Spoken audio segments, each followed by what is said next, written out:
اعوذ باللہ من الشیطان الرجیم بسم اللہ الرحمن الرحیم لو انزلنا هذا القرآن على جبل لرأيته خاشعا متصدعا من خشية الله وتلك الامثال نضربها للناس لعلهم يتفكرون صدق اللہ العظیم رب اشرح لي صدری ویسر لي امری واحلل عقدۃ من لسانی یفقہوا قولی اللهم ربنا الہمنا رشدنا واعذنا من شرور انفسنا اللهم ارنا الحق حقا وارزقنا اتباعه وارنا الباطل باطلا وارزقنا اجتنابه اللهم ارحمنا بالقرآن العظیم واجعله لنا اماما ونورا وهدى ورحمة آمین یا رب العالمین۔ معزز حاضرین اور محترم خواتین، السلام علیکم ورحمۃ اللہ وبرکاتہ۔ عظمت قرآن، سب سے پہلی بات یہ سمجھیے کہ قرآن کی عظمت سے جیسے کہ وہ کما حقہ ہے، یا صرف اللہ واقف ہے اور یا اللہ کا رسول صلی اللہ علیہ وسلم۔ قدر گوہر شاہ داند یا بداند گوہری، کسی ہیرے اور موتی کی قدر کو یا بادشاہ جانتا ہے جو ہیروں میں اور موتیوں میں کھیلتا ہے، اور یا جوہری جانتا ہے۔ اس اعتبار سے عظمت قرآن یا تو اللہ تعالیٰ کے علم میں ہے اور یا محمد الرسول اللہ صلی اللہ علیہ وسلم کے علم میں۔ ہم تو ظاہر بات ہے کہ جو کچھ اللہ نے فرمایا اور جو کچھ اللہ کے رسول نے فرمایا اس کے مطالعے سے کچھ خوشہ چینی کر سکتے ہیں۔ تو میں سب سے پہلے قرآن حکیم کے 5 مقامات سے آپ کے سامنے عظمت قرآن کا بیان رکھنا چاہتا ہوں، اور ان میں ایک حسین ترتیب ہے۔ پہلا مقام وہ ہے کہ جس میں ایک منفرد آیت ہے جس کا بظاہر سیاق و سباق سے کوئی تعلق نہیں بنتا۔ دوسرا مقام وہ ہے جو 2 آیات پر مشتمل ہے، سورہ یونس۔ تیسرا مقام وہ ہے جو 4 آیات پر مشتمل ہے، سورہ رحمان کی ابتدائی۔ چوتھا مقام 6 آیات پر مشتمل ہے جو سورہ عبس ہے، اور 5واں مقام ان 8 آیات پر مشتمل ہے جن کی بہت ہی خوبصورت تلاوت ابھی آپ نے سنی۔ اس کے بعد ایک طویل حدیث میں آپ کو سناؤں گا، اور پھر 2 اور اعتبارات سے عظمت قرآن کا بیان کروں گا جو اس وقت اس دور میں ہمارے لیے موسٹ ریلیونٹ ہے۔ پہلی آیت جو ہے میں نے تلاوت کی ہے سورہ حشر کی، لَوْ أَنزَلْنَا هَذَا الْقُرْآنَ عَلَى جَبَلٍ، اگر ہم اس قرآن کو کسی پہاڑ پر اتار دیتے، لَرَأَيْتَهُ خَاشِعًا مُتَصَدِّعًا مِّنْ خَشْيَةِ اللَّهِ، تو تم دیکھتے کہ وہ پہاڑ دب جاتا، پھٹ جاتا اللہ تعالیٰ کے خوف اور خشیت سے۔ وَتِلْكَ الْأَمْثَالُ نَضْرِبُهَا لِلنَّاسِ، اور یہ مثالیں ہیں جو ہم لوگوں کے لیے بیان کرتے ہیں، لَعَلَّهُمْ يَتَفَكَّرُونَ، شاید کہ وہ تفکر کریں، غور و فکر کریں۔ قرآن مجید میں وہ مضامین جو بہت لطیف ہوتے ہیں، بہت لطیف ہوتے ہیں، جن کا ادراک عام انسانی عقل سے ماورا ہے، اس کے لیے تمثیلیں بیان کی جاتی ہیں۔ ما لا یدرک کلہ لا یترک کلہ، اگر وہ مضمون بتمام و کمال سمجھ میں نہیں آ سکتا تو کچھ تو آ جائے تمثیل کے حوالے سے، اگر غور و فکر کریں گے تو بات سمجھ میں آ جائے گی۔ اب اس تمثیل کے حوالے سے سب سے اہم مقام جو ہے قرآن مجید کے اس اصول کے تحت کہ القرآن یفسر بعضہ بعضا، قرآن کا ایک حصہ دوسرے حصے کی تفسیر کرتا ہے۔ سورہ اعراف میں یہ واقعہ مذکور ہے کہ جب حضرت موسیٰ علیہ السلام کوہ طور پر گئے تورات لینے کے لیے، تو وہاں انہوں نے اللہ سے ایک خواہش کا، ایک درخواست کا اظہار کیا۔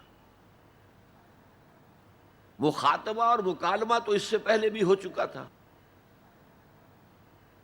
اب یہ شوق رب ارنی انظر الیک، پروردگار اب دیدار بھی عطا فرما دے۔ پردے کے پیچھے سے بات تو ہوتی رہی ہے اور ہو رہی ہے، لیکن دیدار بھی عطا کر دے۔ اللہ نے فرمایا لن ترانی، تم مجھے ہرگز نہیں دیکھ سکتے، ولیکن انظر الی الجبل، لیکن وہ سامنے والے پہاڑ پر نگاہ جماؤ، فإن استقر مکانہ فسوف ترانی، اگر وہ اپنے مقام پر قائم رہ جائے، ہم اپنی ایک تجلی اس پر ڈالیں گے، اگر وہ جھیل جائے اس تجلی کو، تو تم بھی سوچنا کہ ہمارا دیدار کر سکو گے۔ فلما تجلی ربہ للجبل، جب اللہ نے اپنی تجلی ڈالی اس پہاڑ پر، جعلہ دکن، تو وہ پھٹ گیا، ریزہ ریزہ ہو گیا۔ وخر موسیٰ صعقا، اور حضرت موسیٰ بے ہوش ہو کر گر گئے۔ حالانکہ تجلی براہ راست حضرت موسیٰ پر نہیں تھی، تجلی پہاڑ پر تھی،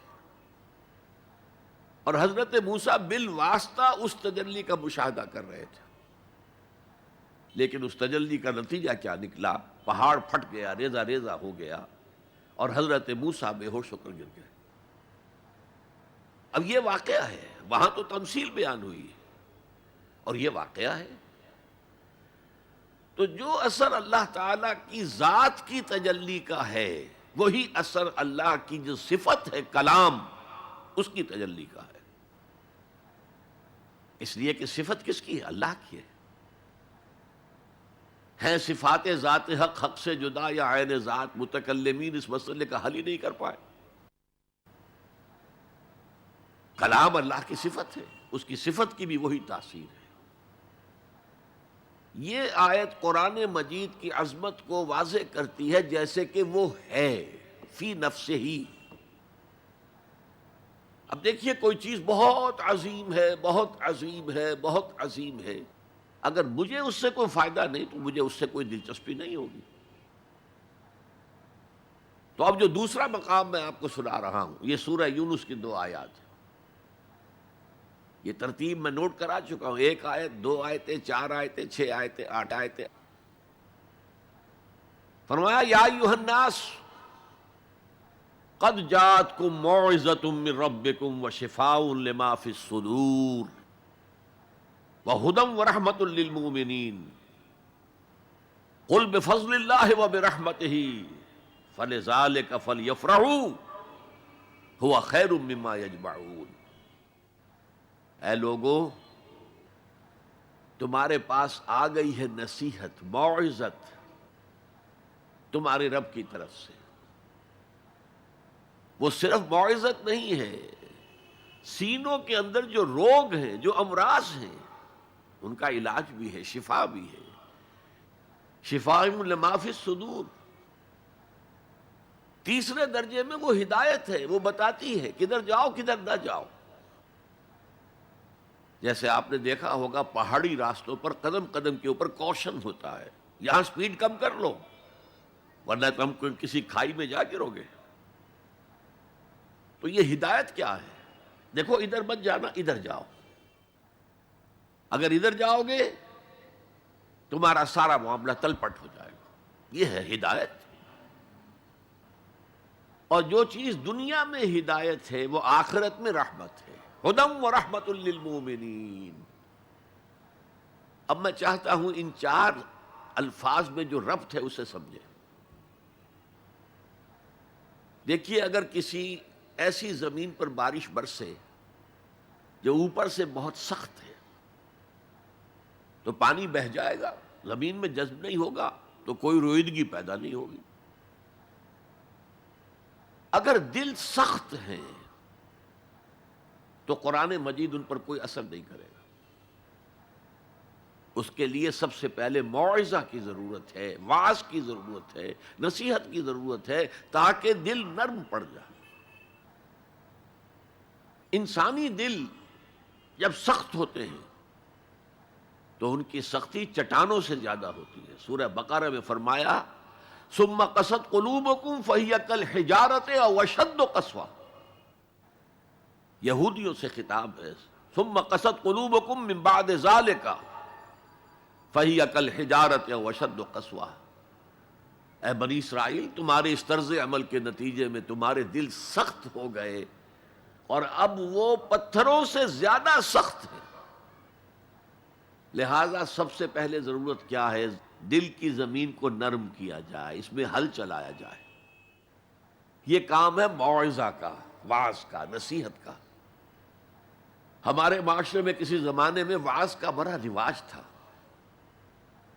آج کل یہ چیز ختم ہو گئی، بلکہ وعظ کو گھٹیا بات سمجھا جاتا ہے۔ بھائی کوئی عقلی بات کرو، کوئی علمی بات کرو، تم تو وعظ کہہ رہے ہو، گویا کہ وعظ گھٹیا چیز ہے۔ نہیں، وعظ سے دل میں رقت پیدا ہوتی ہے، نرمی پیدا ہوتی ہے۔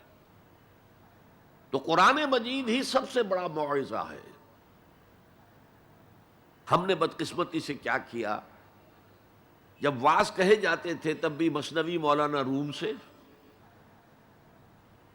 ضعیف احادیث سے، واعظ دستاں زنو افسانہ بند، واعظ بڑے اونچے اونچے ہاتھ چلا کر اور افسانہ جو ہے بیان کر رہا ہے، لیکن اس کا حال کیا ہے؟ از خطیب و دیلمی گفتار اوست، بعض ضعیف و شاذ و مرسل کار اوست۔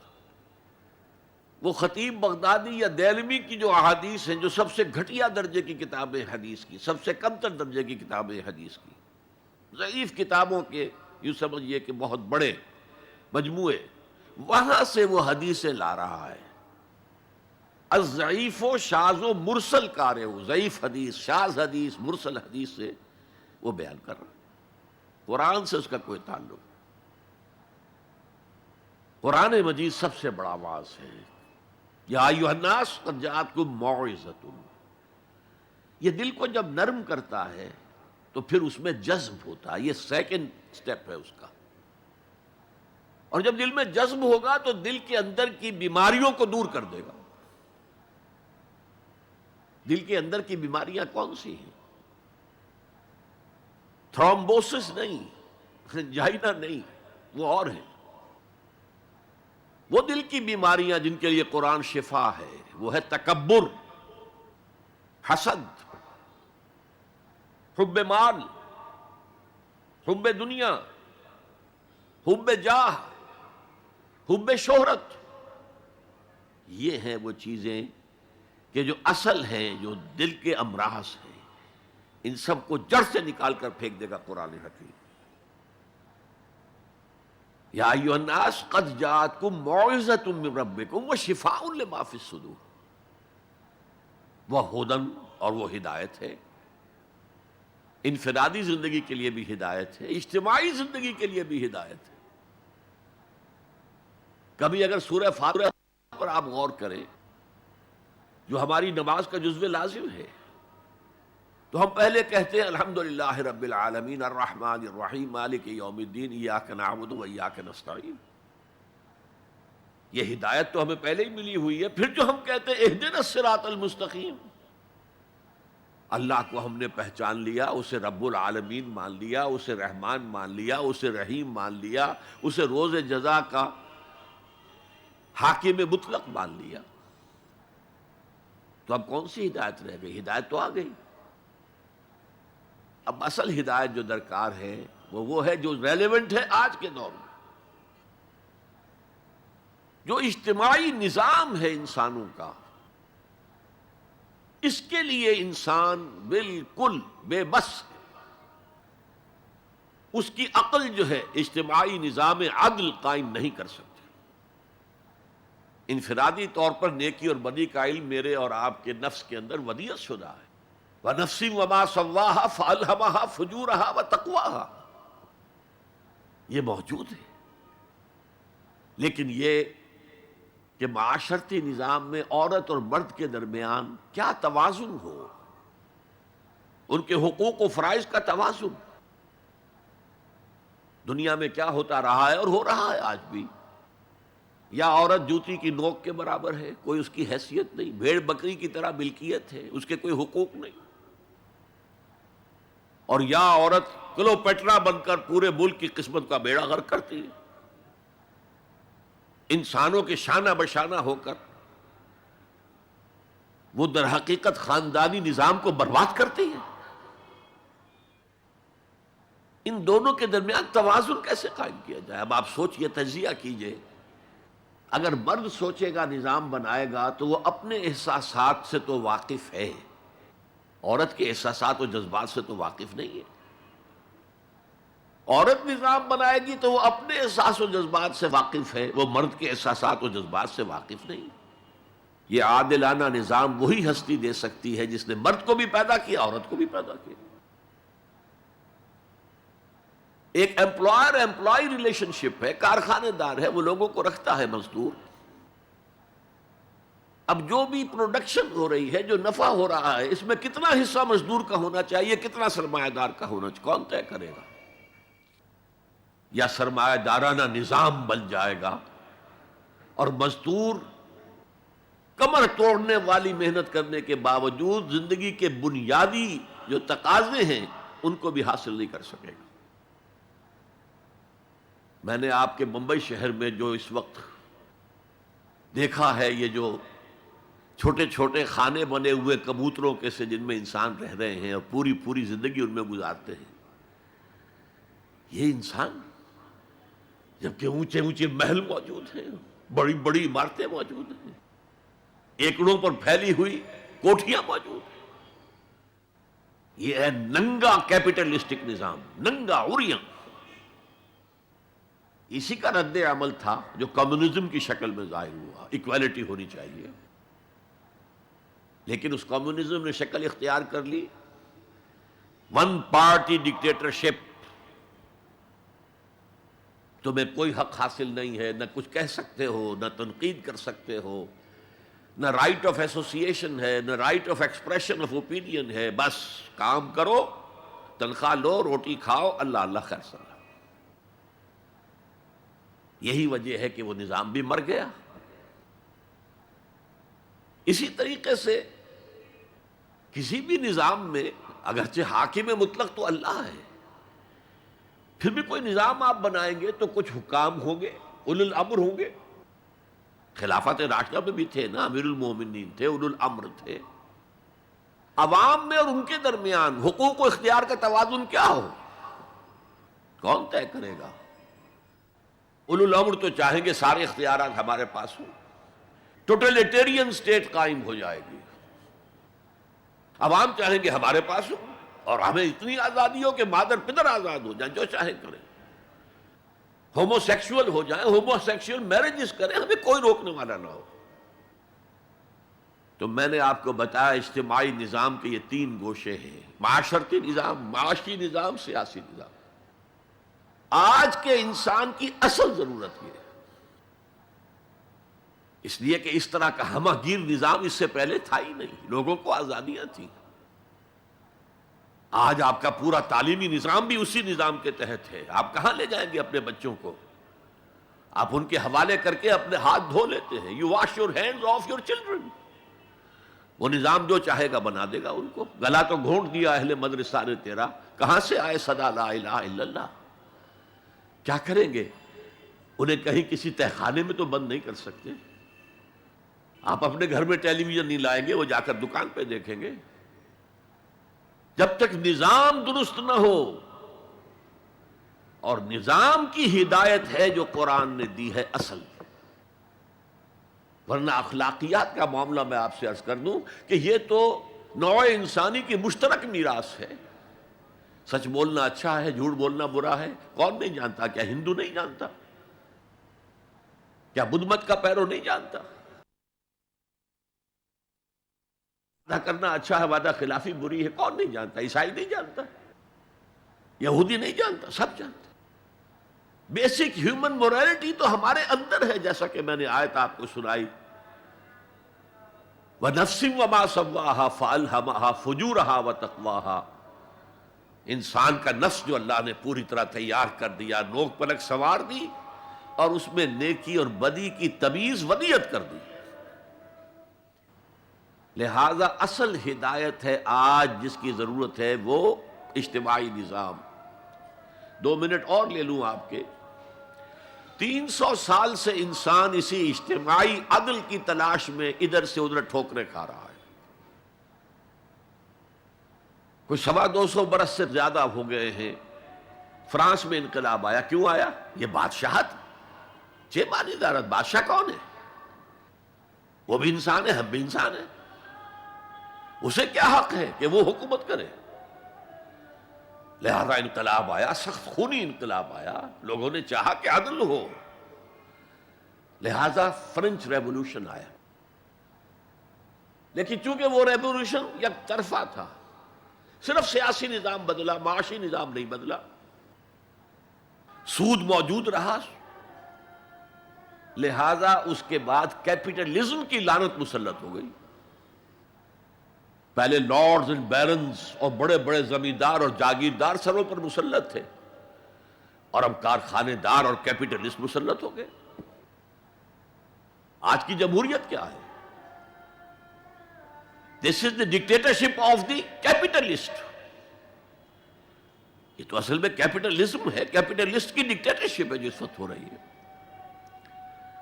اچھا، اس سے نجات پانے کے لیے چھلانگ لگائی دوسری طرف کمیونزم، تو وہ میں آپ کو بتا چکا، وہاں انفرادی آزادی ختم ہو گئی، اب وہ بھی مر گیا۔ اب فوکو یاما نے تو کتاب لکھ دی اینڈ آف ہسٹری، بس ثابت ہو گیا کہ ہمارا نظام لبرل سیکولر ڈیموکریسی اور انٹرسٹ بیسڈ کیپٹلزم، اس سے بہتر کوئی نظام ہے ہی نہیں، سب ختم ہوگا۔ لیکن ایک نظام ہے جس کا انہیں اندیشہ ہے، جو ابلیس کی زبان سے اقبال نے کہلوایا تھا، ہے اگر کوئی خطر مجھ کو تو اس امت سے ہے، جس کی خاکستر میں ہے اب تک شرار آرزو، خال خال اس قوم میں اب تک نظر آتے ہیں وہ، کرتے ہیں اشک سحرگاہی سے جو ظالم وضو۔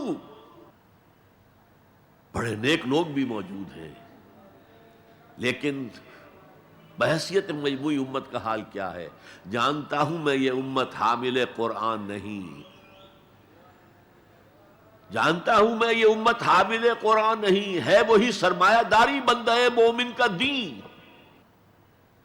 جانتا ہوں میں کہ مشرق کی اندھیری رات میں بے ید بیضا ہے پیران حرم کی آستین، پیر ہیں، مرشد ہیں، ان کی آستینوں میں ید بیضا نہیں ہے، حضرت موسیٰ والا۔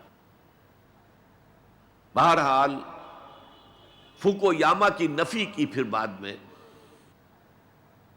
اور کتاب لکھی گئی کلیش آف سیویلائزیشنز، تہذیبوں کا ٹکراؤ ابھی آئے گا۔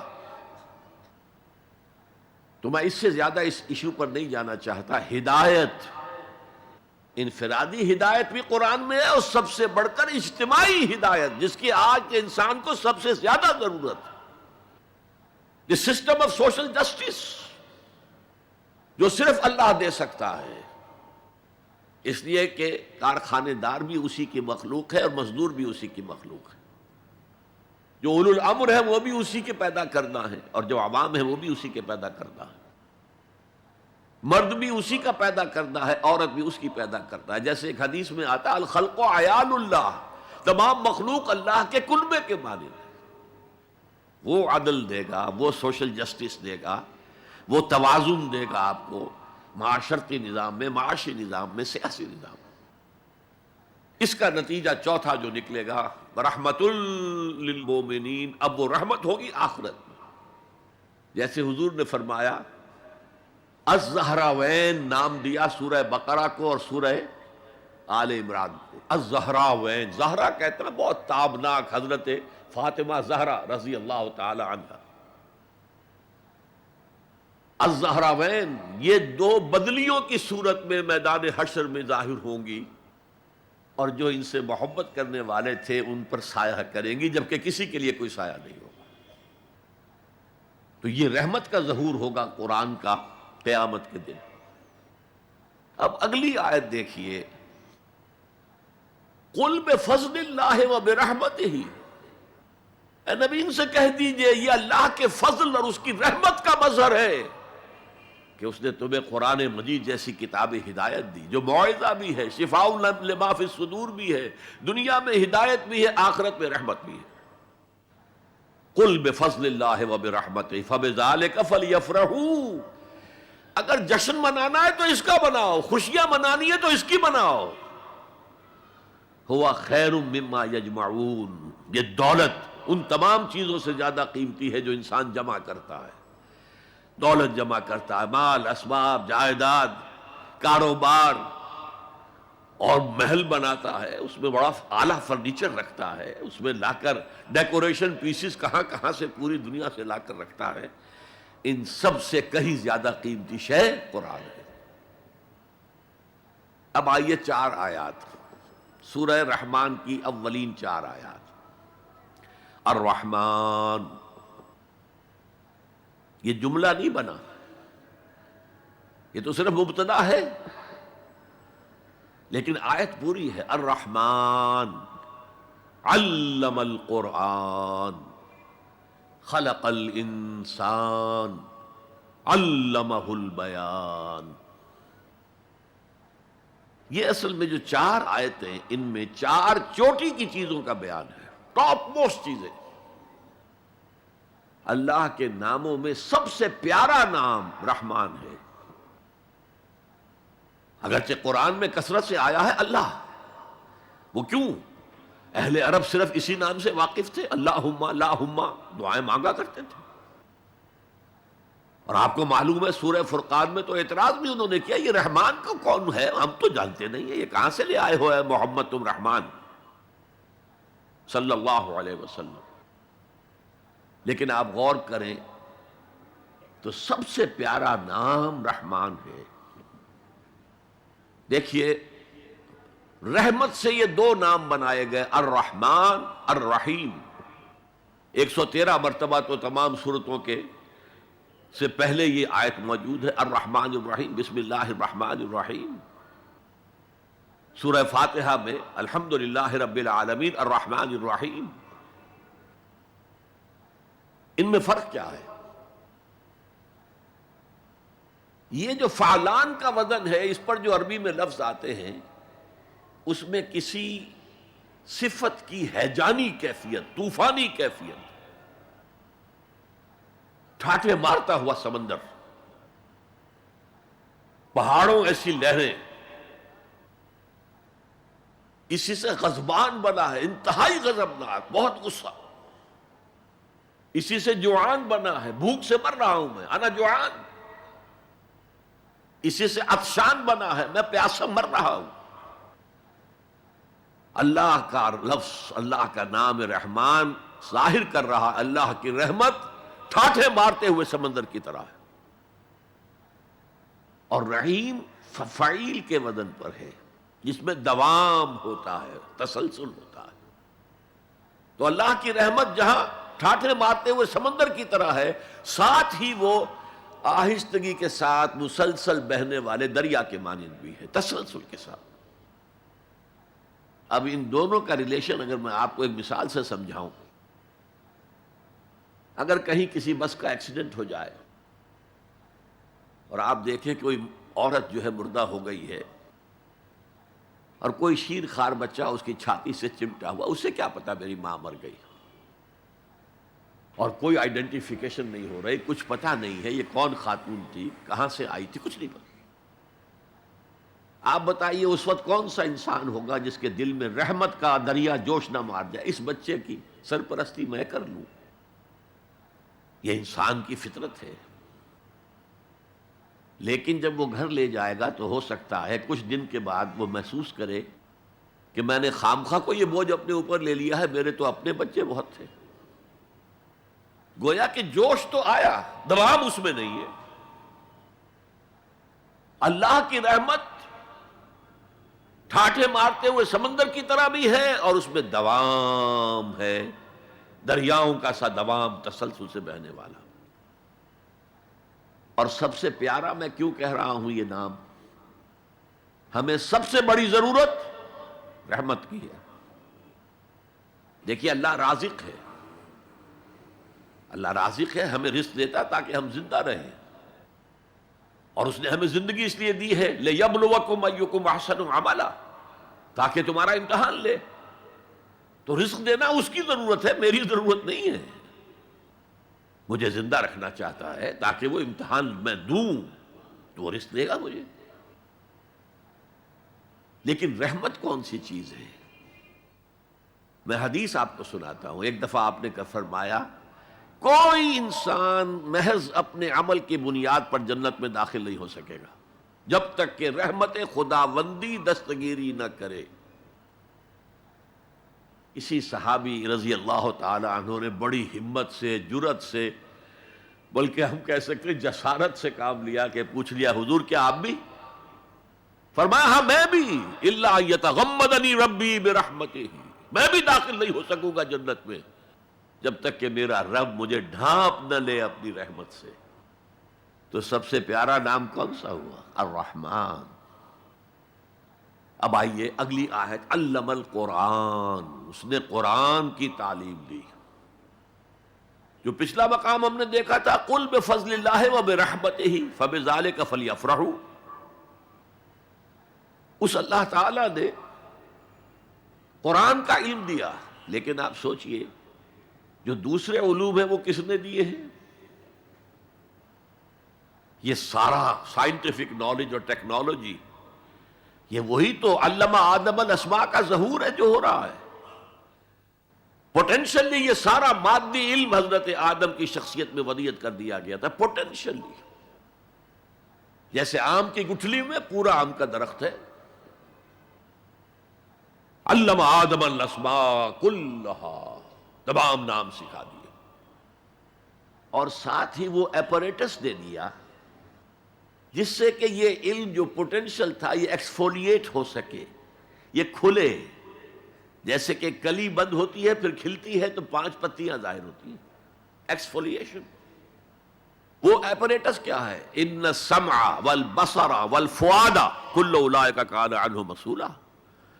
کانوں سے سنو، آنکھوں سے دیکھو، اس دماغ میں سینس ڈیٹا فیڈ کرو، پروسیس کرو، نتیجہ نکالو، میموری کے حوالے کر دو، اور سوچو اور دیکھو اور مشاہدہ کرو، نتائج اس سے نکالو، پچھلی میموری سے اس کو ٹیلی کرو، کوئی نئی چیز مل گئی ہے تو اس کو بھی سٹور کر لو۔ یہی ہے نا۔ میں مثال دیا کرتا ہوں کہ کسی شخص نے، ہمارے آباء و اجداد میں سے کوئی 1000ویں پیڑھی ہماری ہوگی، ابھی تک انسان کسی سورس آف انرجی سے واقف نہیں تھا، پھل کھاتا تھا یا گوشت کچا کھاتا تھا۔ کسی شخص نے دیکھا کہ اوپر سے ایک چٹان گری اور نیچے بھی چٹان تھی، تو آگ کا شعلہ برآمد ہو گیا۔ اوہو یہ کیا ہے؟ اب اس نے ویریفائی کرنے کے لیے 2 پتھر لیے، ٹکرائے، شعلہ پیدا ہو گیا، آگ ایجاد ہو گئی، the most primary source of energy. اس سے آگے کسی نے دیکھا کہ ہانڈی چڑھی ہوئی ہے چولہے کے اوپر اور ڈھکنا اس کا ہل رہا، اسے کون ہلا رہا ہے؟ کوئی جن ہے، بھوت ہے، کون ہے؟ بعد میں معلوم نہیں، یہ سٹیم ہے، سٹیم میں طاقت ہے۔ سٹیم انجن ایجاد ہو گئے، چل پڑی گاڑیاں۔ فرنٹیئر میل آتا تھا پشاور سے بمبئی تک، چلا رہا ہے اسی سٹیم انجن سے۔ تو یہ علم ہمارا تدریجاً آگے بڑھا، لیکن یہ دیا ہوا اللہ کا ہے۔ لیکن تمام علوم میں چوٹی کا علم قرآن کا علم ہے۔ میں کہہ رہا تھا نا، ان 4 چیزوں میں 4 چوٹی کی چیزیں۔ اللہ کے ناموں میں سب سے پیارا نام رحمان، جو علم اس نے دیا تمام مخلوقات میں، اس میں چوٹی کا علم جو ہے وہ قرآن کا علم ہے۔ اب آئیے خلق الانسان، پھر سوچے انسان کو پیدا کیا تو کیا جنوں کو نہیں کیا؟ کیا فرشتوں کو نہیں کیا؟ کیا یہ گیلیکسیز پیدا نہیں کی؟ کیا چاند اور سورج نہیں پیدا کیا؟ کیا ہماری اس زمین کے اوپر زندگی کی جو شکلیں ہیں نباتاتی اور حیواناتی، یہ چرند ہیں اور پرند ہیں اور مچھلیاں ہیں، کس نے پیدا کی؟ سب کچھ اس نے پیدا کیا، لیکن اس کی کریشن کا کلائمیکس انسان ہے۔ سب سے بڑی اس کی تخلیق انسان ہے، جو مسجود ملائک بن گیا۔ فسجد الملائکۃ کلھم اجمعون، کس قدر تاکید ہے، سجدے میں گر گئے تمام فرشتے، کل کے کل فرشتے جمع ہو کر 3 مرتبہ۔ کہیں شبہ رہ جائے جبرائیل نے نہیں کیا ہوگا سجدہ یا اسرافیل، نہیں، کلھم اجمعون۔ یہ انسان شاہکار ہے اللہ کی تخلیق کا۔ فرمایا ہے خلقتہ بیدیہ، اے ابلیس تو اس آدم کو سجدہ نہیں کرنا چاہتا جسے میں نے اپنے دونوں ہاتھوں سے بنایا؟ کیا معنی اس کے؟ اللہ کے 2 ہاتھ کیا ہیں؟ الا لہ الخلق والامر، 2 عالم ہیں، ایک عالم امر ہے، ایک عالم خلق ہے۔ عالم امر میں اللہ کے حکم کی تعمیل چشم زدن میں ہو جاتی ہے، انما امرہ اذا اراد شیئا فانما یقول له کن فیکون، اور عالم خلق میں وقت لگتا ہے۔ آم کی گٹھلی سے درخت تو بنے گا آم کا، لیکن کتنے سال لے گا؟ ماں کے پیٹ میں بچہ پرورش تو پائے گا، لیکن 9 مہینے لے گا۔ اللہ نے فرمایا کتنی جگہ پر میں نے آسمان اور زمین 6 دنوں میں پیدا کی۔ عالم خلق میں ٹائم کا ایلیمنٹ ہے، عالم امر میں کوئی ٹائم نہیں۔ عالم امر سے تعلق رکھنے والی صرف 2 مخلوقات ہیں، فرشتے اور انسانی ارواح۔ یسألونک عن الروح قل الروح من امر ربی۔ اور عالم خلق سے ہمارا یہ جسم ہے، حیوانی وجود ہمارا جو زمین سے آیا ہے، منہا خلقناکم وفیہا نعیدکم ومنہا نخرجکم تارۃ اخری، یہ یہاں سے آیا پھر یہیں چلا جائے گا، روح وہاں سے آئی اور وہیں لوٹے گی۔ انا للہ وانا الیہ راجعون، یہ ہمارا جسم تو نہیں جائے گا۔ الرحمن علم القرآن خلق الانسان علمہ البیان، انسان کو جو صلاحیتیں دی اللہ نے ان میں سب سے بڑی صلاحیت قوت بیان ہے۔ اس لیے انسان کو اہل منطق کہتے ہیں حیوان ناطق، بولنے والا حیوان، یہ اپنے آپ کو ایکسپریس کرنے کی صلاحیت۔ یہ تمام صلاحیتوں میں چوٹی کی صلاحیت ہے۔ دیکھیے ہمیں آنکھیں دی ہیں، حیوانوں کی بینائی ہم سے کہیں زیادہ ہے۔ ایسے حیوان بھی ہیں کہ جنہیں لائٹ کی ضرورت ہی نہیں، بغیر روشنی کے دیکھتے ہیں۔ یہ باز اور شاہین بڑی بلندی سے زمین پر پڑی ہوئی سوئی کو دیکھتے ہیں۔ سماعت ہمیں دی تو بہت سے حیوانات کو ہم سے بہت زیادہ سماعت دی۔ آپ گھوڑے پر سوار جا رہے ہیں، آپ نے کوئی آواز نہیں سنی، گھوڑے نے سن لی ہے، اس کی کنوتیاں کھڑی ہو گئی، اینٹینا کھڑے ہو گئے۔ سوار کو معلوم ہوا کوئی خطرہ ہے، اس نے تو کچھ نہیں سنا تھا۔ پھر کتنے حیوان ہیں جو سونگنے کی قوت ان میں کتنی زیادہ ہے، ہر شے کو سونگ کر پتہ کرتے ہیں یہ ہمارے کھانے کی ہے کہ نہیں۔ اصل صلاحیت جو انسان کی صلاحیت ہے وہ قوت بیان ہے۔ آپ کو معلوم ہے بڑے بڑے وکیل ایک پیشی کے 5 لاکھ روپیہ لے رہے ہیں، کیوں؟ ان کے اندر بیان کی صلاحیت زیادہ ہے، وہ مقدمے کو خوبصورتی سے پیش کر سکتے ہیں۔ ورنہ وہی قانون پڑھنے والے جو ہیں وکلا، وہ جوتی پٹخار سے پھرتے ہیں، کوئی ان کو پوچھتا نہیں۔ اسی طرح آپ کو معلوم ہے دنیا میں بڑے بڑے جو ڈکٹیٹر بنے ہیں وہ قوت بیان کی بنیاد پر بنے۔ ہٹلر کی فائری سپیچز اس نے کہاں سے کہاں اسے پہنچا دیا۔ لیکن اب ان چیزوں کو جوڑیے، الرحمن علم القرآن، یہ ایک جملہ بنا ہے، رحمان نے قرآن سکھایا۔ خلق الانسان، انسان کو پیدا کیا، علمہ البیان، یہ تین ویلیوز ہیں جو 4 آیتوں میں آئی ہیں۔ آپ نے میتھمیٹکس میں یا ارتھمیٹکس میں پڑھا ہوگا ریشو پروپورشن کا قاعدہ، نسبت و تناسب۔ 3 ویلیوز دے دی گئی، یہ چوتھی تلاش کرو۔ وہ چوتھی ویلیو کیا ہے؟ دیکھو، اگر تمہیں کوئی قوت بیان اللہ نے دی ہے، اسے قرآن کو بیان کرنے میں صرف کرو۔ جیسے ہم کہتے ہیں کہ توپ سے مکھی نہیں ماری جاتی، توپ جتنی بڑی شے ہے وہ مکھی مارنے کے لیے تو استعمال نہیں ہوتی۔ تمہیں اللہ نے قوت بیان دی ہے، اسے صرف پیسے کمانے کے لیے استعمال نہ کرو، اسے لیڈری چمکانے کے لیے استعمال نہ کرو، اس قوت بیان کو اس قرآن کے بیان کرنے میں استعمال کرو۔ یہ جو نتیجہ نکلا ہے یہ ایک حدیث میں آیا ہے، اور اس میں عجیب لطف ہے۔ الرحمن علم القرآن خلق الانسان علمہ البیان عن عثمان ابن عفان، وہی جو ہے قافیہ چلا آ رہا ہے، بخاری شریف کی روایت ہے، خیرکم من تعلم القرآن وعلمہ، تم میں سے بہترین لوگ وہ ہیں جو قرآن سیکھیں اور سکھائیں، پڑھیں اور پڑھائیں، سمجھیں اور سمجھائیں۔ یہ بہترین ہے، اس کو بہتر نہ کہیں۔ یہ خیر کے بعد من آ جائے گا تو یہ کمپیریٹیو ڈگری ہوگی، انا خیر منہ۔ ابلیس نے کہا تھا میں اس آدم سے بہتر ہوں، خلقتنی من نار خلقتہ من طین، مجھے تو نے آگ سے بنایا، اسے مٹی سے بنایا۔ اگر من نہ آئے تو یہ سپرلیٹیو ڈگری ہے، خیرکم، تم میں سے بہترین لوگ وہ ہیں جو قرآن سیکھیں اور سکھائیں۔ کاش یہ حدیث نقش ہو جائے نوجوانوں کے دل پر۔ کیریئرز کی تلاش کرتے ہیں، ایم بی اے کر لیں، کمپیوٹر میں ایم ایس کر لیں، کیریئر بنے گا، تنخواہ اچھی ملے گی، وہ سارا کچھ اس دنیا کے لیے، عارضی دنیا کے لیے، عارضی زندگی کے لیے ہے اور کچھ بھی نہیں۔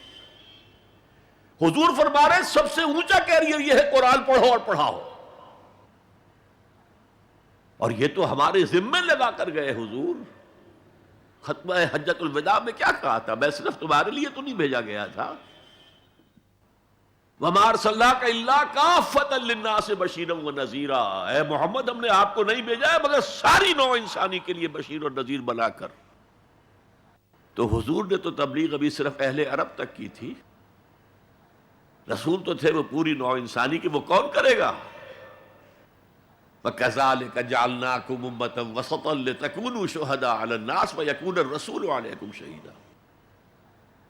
ہم نے تمہیں امت بنایا، کس لیے بنایا؟ خیر امت بنایا، امت وسط بنایا، درمیانی امت بنایا، ایک کڑی ڈال دی ہے۔ دیکھیے حضور سے پہلے رسالت 2 کڑیوں پر مشتمل تھی صرف۔ اللہ سے جبرائیل نے لیا اور وقت کے رسول کو پہنچا دیا، اب وقت کا رسول پہنچا رہا ہے آگے۔ رسالت 2 کڑیوں پر تھی، حضور پر آ کر جب رسالت اور نبوت کی تکمیل ہو گئی، ختم ہو گئے، تو تیسری کڑی لگ گئی۔ اللہ سے لائے جبرائیل، پہنچایا قرآن کو، حضور نے پہنچایا امت کو، اور امت کے ذمہ اب پہنچاؤ ایک ایک انسان کو۔ یہ ہماری امت کی حیثیت سے ذمہ داری ہے، اور چونکہ ہم نے یہ ذمہ داری بھلا دی اس لیے آج ذلت ہے، خاری ہے۔ کیا حیثیت ہے ہماری؟ 150 کروڑ کے قریب دنیا میں ہو کر کوئی انٹرنیشنل معاملات میں ہم سے کوئی رائے لیتا ہے؟ کسنمی پرست کے بھیا کیس دی ہو کون تم؟ حالانکہ دیکھیں کتنا بڑا رقبہ ہے، سارے وسائل اللہ نے دیے۔ آج کی سب سے بڑی دولت مسلمانوں کے قدمے کے نیچے ہے، تیل کی۔ عزت نام کی کوئی شے نہیں۔ وہ تیل والے جو ہیں ان کا مذاق اڑتا ہے، چاہے وہ شاہ فہد ہوں اور چاہے وہ امارات کے امراء ہوں، کوئی ان کی حیثیت ہے، کوئی عزت ہے؟ اس اعتبار سے کہ ہم نے وہ فرض منصبی چھوڑ دیا۔ ہمارا فرض تو یہ تھا قرآن پہنچاؤ، اور اس حد تک آپ نے فرمایا بلغوا عنی ولو آیۃ، پہنچاؤ میری جانب سے، اور یہ میری جانب سے یوں سمجھیے انگریزی میں اس کا ترجمہ ہوگا آن مائی بہاف، جو بھی حضور کا امتی قرآن پہنچاتا ہے وہ حضور کے بہاف پر پہنچا رہا ہے. رسالت حضور کی ہے جو تا قیام قیامت قائم رہے گی. نبوت محمدی آپ کے انتقال کے ساتھ ختم ہو گئی. رسالت محمدی تو جاری ہے، تا قیام قیامت جاری ہے، کوئی اور نبی اور رسول آنے نہیں. تو یہ ہے خیرکم من تعلم القرآن وعلمہ. اب آئیے 6 آیتیں سورہ عبس. کلا انہا تذکرہ. یہ لفظ بہت اہم ہے. تذکرہ، ذکرہ، تذکیر، فذکر بالقرآن، کیا معنی ہے اس کے؟ یاد دہانی صحیح ترین ترجمہ ہے، یاد دہانی. ایک ہے کسی کو کچھ سکھانا، نئی بات سکھانا، ایک ہے یاد دہانی. اسے ایک چیز معلوم تھی، کوئی بھول گیا، یاد کرانا. جیسے آپ کے کسی دوست نے آپ کو بہت قیمتی قلم دیا تھا، آپ نے اسے بہت سنبھال کر اپنے ٹرنک میں رکھ دیا. اب سال ہا سال ہو گئے، نہ دوست سے ملاقات، نہ وہ یاد. اچانک آپ نے کسی روز ٹرنک کھولا اور وہ قلم آ گیا، تو آپ کو دوست یاد آ جائے گا کہ نہیں؟ اسی لیے قرآن آفاق و انفس کے لیے آیات کہتا ہے. ہم اپنی آیات دکھائیں گے تمہیں، نشانی جس کو دیکھ کر تم ہمیں پہچانو گے. اور تذکرہ کا مطلب کیا ہے؟ پوٹینشلی ایمان ہر انسان کے دل میں موجود ہے. یہ جو روح جو ہمارے قلب کی مسکن مکین ہے، اس میں اللہ کی معرفت بھی ہے، اللہ کی محبت بھی ہے. البتہ ذہول کے پردے پڑ گئے ہیں، بھول اور نسیان طاری ہو گیا ہے. ہم دنیا ہی کے اندر گم ہو کر رہ گئے ہیں. ہماری ساری دلچسپیاں دنیا سے ہیں، لہذا ہماری توجہ ہی نہیں ہے. ورنہ ہر انسان کے دل میں یہ جو یہاں ہندوستان میں کہتے ہیں آتما اور پرماتما، آتما اور پرماتما کا تو تعلق بہت گہرا ہے. ابتدا میں بنا دی گئی تھی ارواح.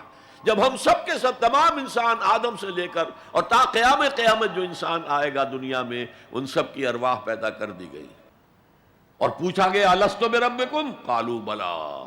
یاد ہے؟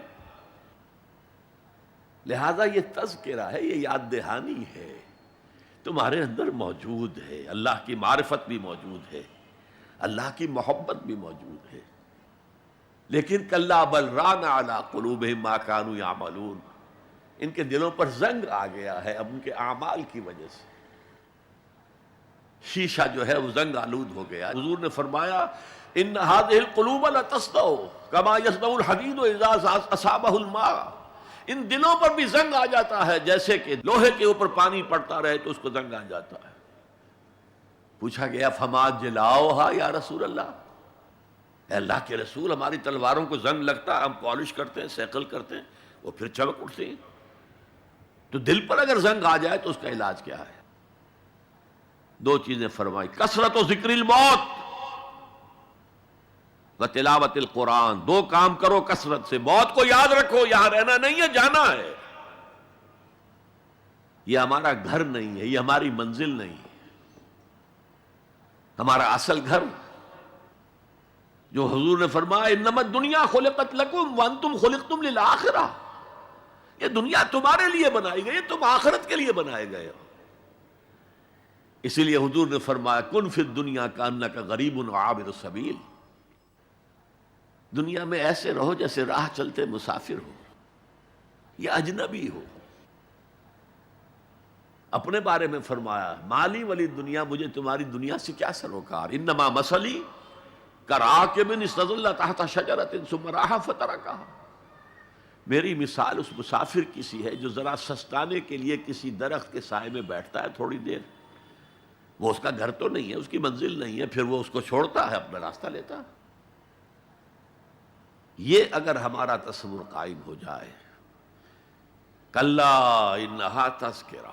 اب اس کے بعد جو الفاظ آئے ہیں فی صحف مکرمۃ مرفوعۃ مطہرۃ بایدی سفرۃ کرام بررہ.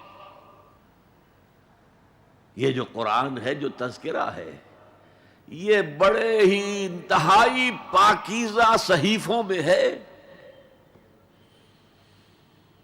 فی صحف مکرمۃ، بڑے باعزت، مرفوعۃ مطہرۃ، مرفوع بلند اور انتہائی پاک، بے ایدی سفرۃ، یہ کن کے ہاتھوں میں ہے؟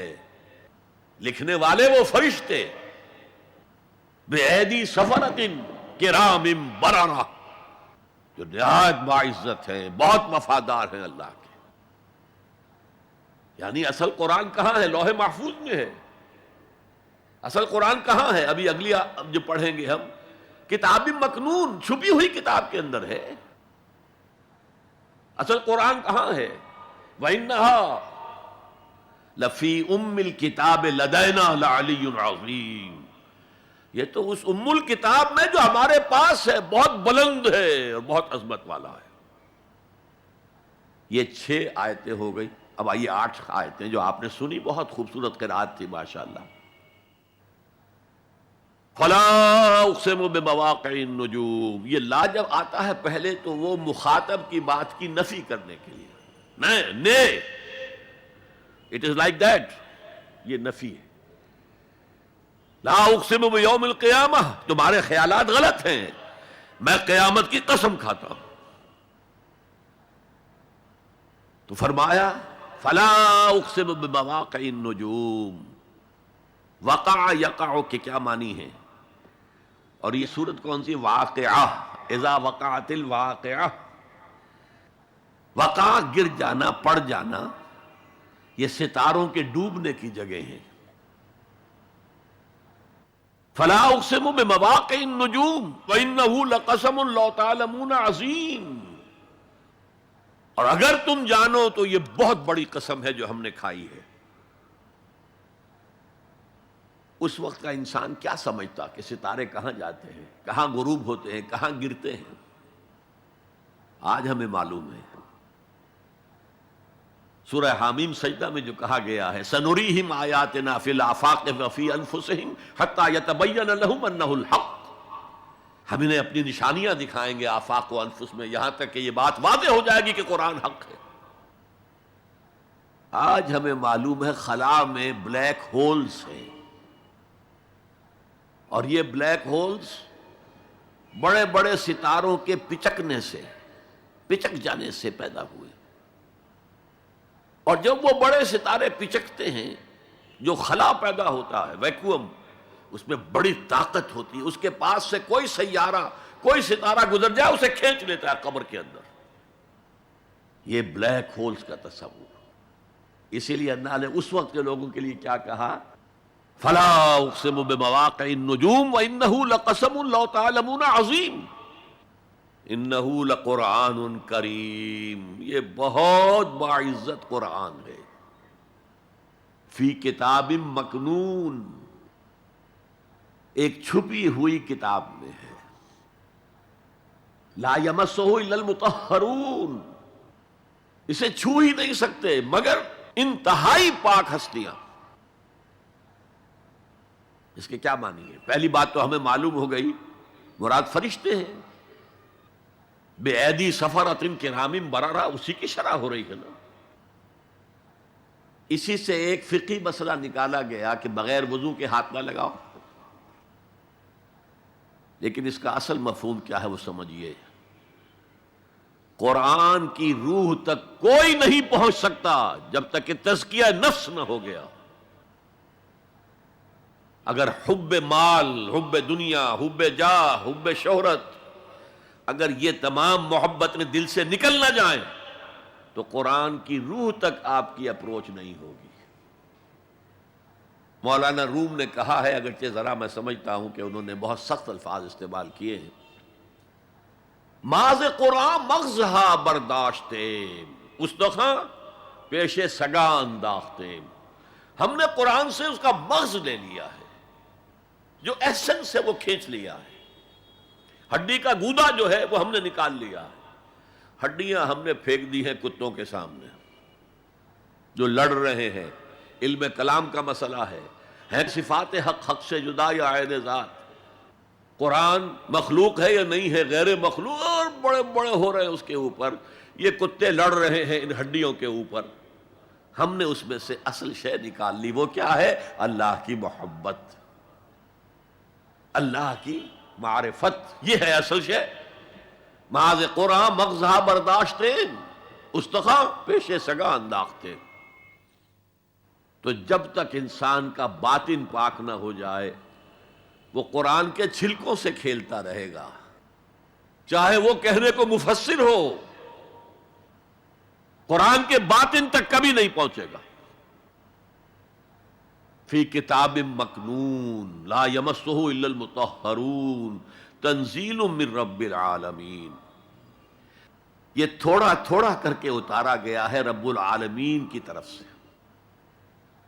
انزال کے معنی ہے دفعتاً اتار دینا. لیلۃ القدر میں آیا انا انزلناہ فی لیلۃ القدر. رمضان کے بارے میں شہر رمضان الذی انزل فیہ القرآن، باب افعال. لیکن حضور پر ایک دم نہیں اترا، تھوڑا تھوڑا تھوڑا تھوڑا 23 برس میں جا کر اس کی تکمیل ہوئی. اب دیکھیے جو شکوہ کیا اللہ نے، کیا اس جیسی نعمت سے تم مداہنت کر رہے ہو، بے اعتنائی کر رہے ہو، اسے پڑھتے نہیں ہو، اسے سمجھتے نہیں ہو، اس پر عمل نہیں کرتے، اسے اپنا امام نہیں بناتے. تمہارا طرز عمل یہ ہے، بلکہ تم نے اپنا نصیب یہ بنا لیا ہے کہ تم اسے جھٹلا رہے ہو. غور کیجئے، جھٹلانا جو ہے دو طرح کا ہے. ایک ہے زبان سے کہنا کہ یہ نہیں ہے، کوئی اللہ کا کلام نہیں ہے، یہ قرآن وغیرہ جھوٹ، سب اساطیر الاولین ہیں، یہ محمد نے گھڑ لیا ہے وغیرہ وغیرہ، جھٹلانا ہو گیا. ایک جھٹلانا ہے عمل سے جھٹلانا. مان تو لیا اللہ کا کلام ہے لیکن اس کی حرام کردہ شے کو اپنے لیے حلال کیا ہوا. حدیث نبوی ہے ما آمن بالقرآن من استحل محارمہ. اس شخص کا قرآن پر کوئی ایمان نہیں ہے جو اس کی حرام کردہ چیز کو اپنے لیے حلال ٹھہرا لے. اس اعتبار سے غور کیجئے. اور اس کی مثال بھی دی ہوئی ہے سورہ جمعہ میں.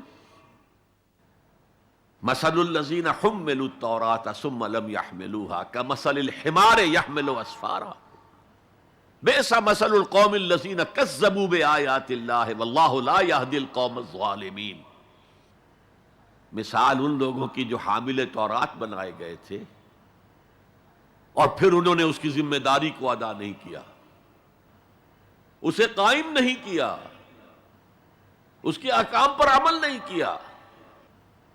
جیسے فرمایا ہے سورہ اعراف میں قل یا اہل الکتاب، کہہ دیجئے اے نبی صلی اللہ علیہ وسلم، اے کتاب والو لستم علی شیء حتی تقیموا التوراۃ والانجیل وما انزل الیکم من ربکم. تمہاری کوئی حیثیت ہماری نگاہ میں نہیں ہے، تمہارا منہ نہیں ہے کہ ہم سے دعا کرو جب تک کہ تم تورات اور انجیل کو اور جو کچھ نازل کیا گیا تمہاری طرف اسے قائم نہیں کرتے. آج اللہ ہماری دعائیں نہیں سنتا. 30 لاکھ جا کر حج کرتے ہیں. دنیا کے حالات میں کوئی ذرہ برابر فرق آتا ہے؟ اول تو حرام کی کمائی سے حج ہو رہا ہے، تو حج ہے ہی نہیں سرے سے. جو کچھ کرتے گئے تھے سودی کاروبار وہی آ کر دوبارہ شروع کر دیا. سرکاری ملازم تو جو رشوت پہلے لے رہے تھے اس کے بعد آ کر شروع کر دی. یہ کیا ہے؟ یہ تکذیب بالعمل ہے، جھٹلانا ہے. تم نے اپنا نصیب یہ بنا لیا ہے کہ تم قرآن کو جھٹلا رہے ہو جیسے کہ انہوں نے جھٹلایا تھا. مثل الذین حملوا التوراۃ ثم لم يحملوها كمثل الحمار يحمل اسفارا. ان کی مثال ان گدھوں کی سی ہے جن پر کتابوں کا بوجھ لاد دیا گیا. مکالمات فلاں تم گٹھڑی باندھ کر گدھے کے اوپر رکھ دیجئے تو کیا وہ واقعی منطقی اور فلسفی بن جائے گا؟ یہ مثال اللہ دے رہا ہے. اور یہ مثال کیوں دی گئی ہے؟ اس آئینے میں ہمیں ہماری تصویر دکھائی گئی ہے. تم اگر قرآن کا حق ادا نہیں کر رہے تو تمہاری مثال وہی ہے جو یہود کی تھی. بئس مثل القوم الذین کذبوا بآیات اللہ. بری مثال ہے اس قوم کی جس نے اللہ کی آیات کو جھٹلایا. تو زبان سے تو یہودیوں نے کبھی نہیں جھٹلایا تورات کو، عمل سے جھٹلایا ہے. یہ وہ 5 مقامات ہیں جن میں اللہ تعالیٰ نے خود اپنے کلام کی ثنا بیان کی ہے، تعریف کی ہے، اس کی عظمت کو بیان کیا۔ اب میں آپ کے سامنے ایک حدیث رکھنا چاہتا ہوں، حضور نے کیا فرمایا۔ ایک حدیث سنا چکا ہوں آپ کو، عن عثمان بن عفان رضی اللہ تعالی عنہ قال قال رسول اللہ صلی اللہ علیہ وسلم خیرکم من تعلم القرآن وعلمہ، تم میں سے بہترین لوگ وہ ہیں جو قرآن سیکھیں اور سکھائیں۔ یہ حدیث بڑی عجیب ہے، یہ ترمذی میں بھی ہے اور دارمی میں ہے، اور اس کے راوی حضرت علی ہیں رضی اللہ تعالی عنہ۔ عن علی رضی اللہ عنہ قال، حضرت علی فرماتے ہیں انی سمعت رسول اللہ صلی اللہ علیہ وسلم یقول، میں نے سنا اللہ کے رسول صلی اللہ علیہ وسلم کو یہ کہتے ہوئے، انہا ستکون فتنۃ، ان قریب ایک بہت بڑا فتنہ رونما ہوگا۔ حضرت علی فرماتے ہیں قلت، میں نے عرض کیا مل مخرج منہا یا رسول اللہ، اے اللہ کے رسول یہ فرمائیے اس فتنے سے بچنے کا، نکلنے کا راستہ کون سا ہوگا؟ جیسے آپ بڑے بڑے حالوں میں دیکھتے ہیں ایگزٹ، عرب ممالک میں لکھا ہوتا ہے مخرج، اگر کہیں آگ لگ جائے، کہیں دھواں بڑھ جائے تو نکلو، ان لال جو روشنیاں ہیں ان کے اندر جو نیچے دروازے ہیں ان کی طرف جاؤ، یہ مخرج ہے جان بچانے کی۔ یہاں ایک لحظہ توقف کر کے ہمارا اور صحابہ کا جو فرق ہے اس کو نوٹ کر لیجئے۔ اگر ہم ہوتے تو کیا پوچھتے، حضور یہ فتنہ کب آئے گا، کدھر سے آئے گا، کیوں آئے گا، کیا ہوگا، یہ سارے سوالات کرتے نا، جن کا عمل سے کوئی تعلق نہیں، معلومات ہے۔ حضرت علی نے کچھ نہیں پوچھا، بس آپ نے فرما دیا کہ بہت بڑا فتنہ ہوگا، تو بس ہمیں یہ بتائیے کہ اس سے نکلنے کا راستہ کیا ہے۔ اب سنیے حضور کی زبان سے قرآن مجید کی مدح۔ قال کتاب اللہ، فتنوں سے بچانے والی اللہ کی کتاب ہے، فیہ نبأ ما قبلکم، اس میں تم سے پہلے جو تھے ان کی بھی خبریں ہیں، قوم نوح اور قوم عاد اور قوم سمود اور قوم مدین اور آل فرعون اور سدوم اور عمورہ کی بستیوں کے حالات ہیں کہ نہیں؟ وَخَبَرُ مَا بَعْدَكُمْ، اس میں تمہارے بعد جو آنے والے حالات ہیں وہ بھی درج ہیں، ذرا کھدائی کر کے نکالنا پڑتا ہے ورنہ حالات موجود ہیں۔ ایک اوپر کی چیز ہے، سامنے کی چیز ہے، ایک ذرا اندر سے کھدائی کر کے، لیکن یہ کہ حضور فرما رہے ہیں خبرو ما بعدکم وحکم ما بینکم، اور جو بھی اختلافات تمہارے درمیان ہوں گے ان کا فیصلہ بھی اس کتاب میں موجود ہے۔ کاش کہ ہم اپنے مذہبی اختلافات کو رفع کرنے کے لیے قرآن کی طرف رجوع کریں، جو حبل اللہ ہے، وَاعْتَصِمُوا بِحَبْلِ اللَّهِ جَمِيعًا وَلَا تَفَرَّقُوا۔ تو فرمایا کتاب اللہ فیہ نبأ ما قبلکم وخبر ما بعدکم وحکم ما بینکم، هو الفصل لیس بالحزل، وہ فیصلہ کن کلام ہے، ایسے ہی یابہ گوئی نہیں ہے، یہ قرآن کی آیات ہے۔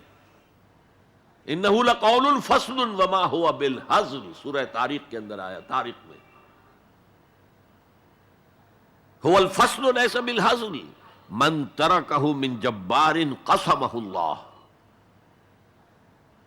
اگر کوئی جبار شخص اپنی سرکشی میں اس قرآن کو ترک کر دے گا اللہ اسے پیس کر رکھ دے گا۔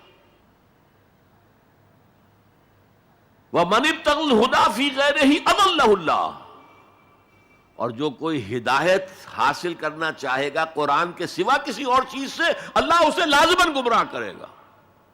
کتاب ہدایت تو یہ ہے، وَهُوَ حَبْلُ اللَّهِ الْمَتِينُ، اور یہی تو ہے اللہ کی مضبوط رسی، جو قرآن میں کہا گیا وَاعْتَصِمُوا بِحَبْلِ اللَّهِ جَمِيعًا۔ میں نے ایک موقع پر اس آیت کا استہزاء کرتے ہوئے سنا تھا پاکستان کے شہر لاہور میں، جب 1973 یا 74 میں عالم اسلام کی سمٹ کانفرنس ہوئی تھی لاہور میں، تو یہ آیت واعتصموا بحبل اللہ ہر ٹیکسی کے اوپر، ہر رکشہ کے پیچھے لکھی ہوئی ہوتی تھی اور وہ اس کے بینر لگے ہوئے تھے۔ تو میری کوئی کتاب ایک پریس میں تھی، میں اس کے لیے جلدی کے لیے کہنے کے لیے کہ جلدی شائع کرو وہاں گیا، تو وہاں ایک صاحب تھے آزاد کشمیر کے محکمہ اطلاعات کے بہت بڑے افسر، اور وہ کہہ رہے تھے کیا محمل کلام ہے، کہاں ہے وہ رسی، کس کو پکڑے؟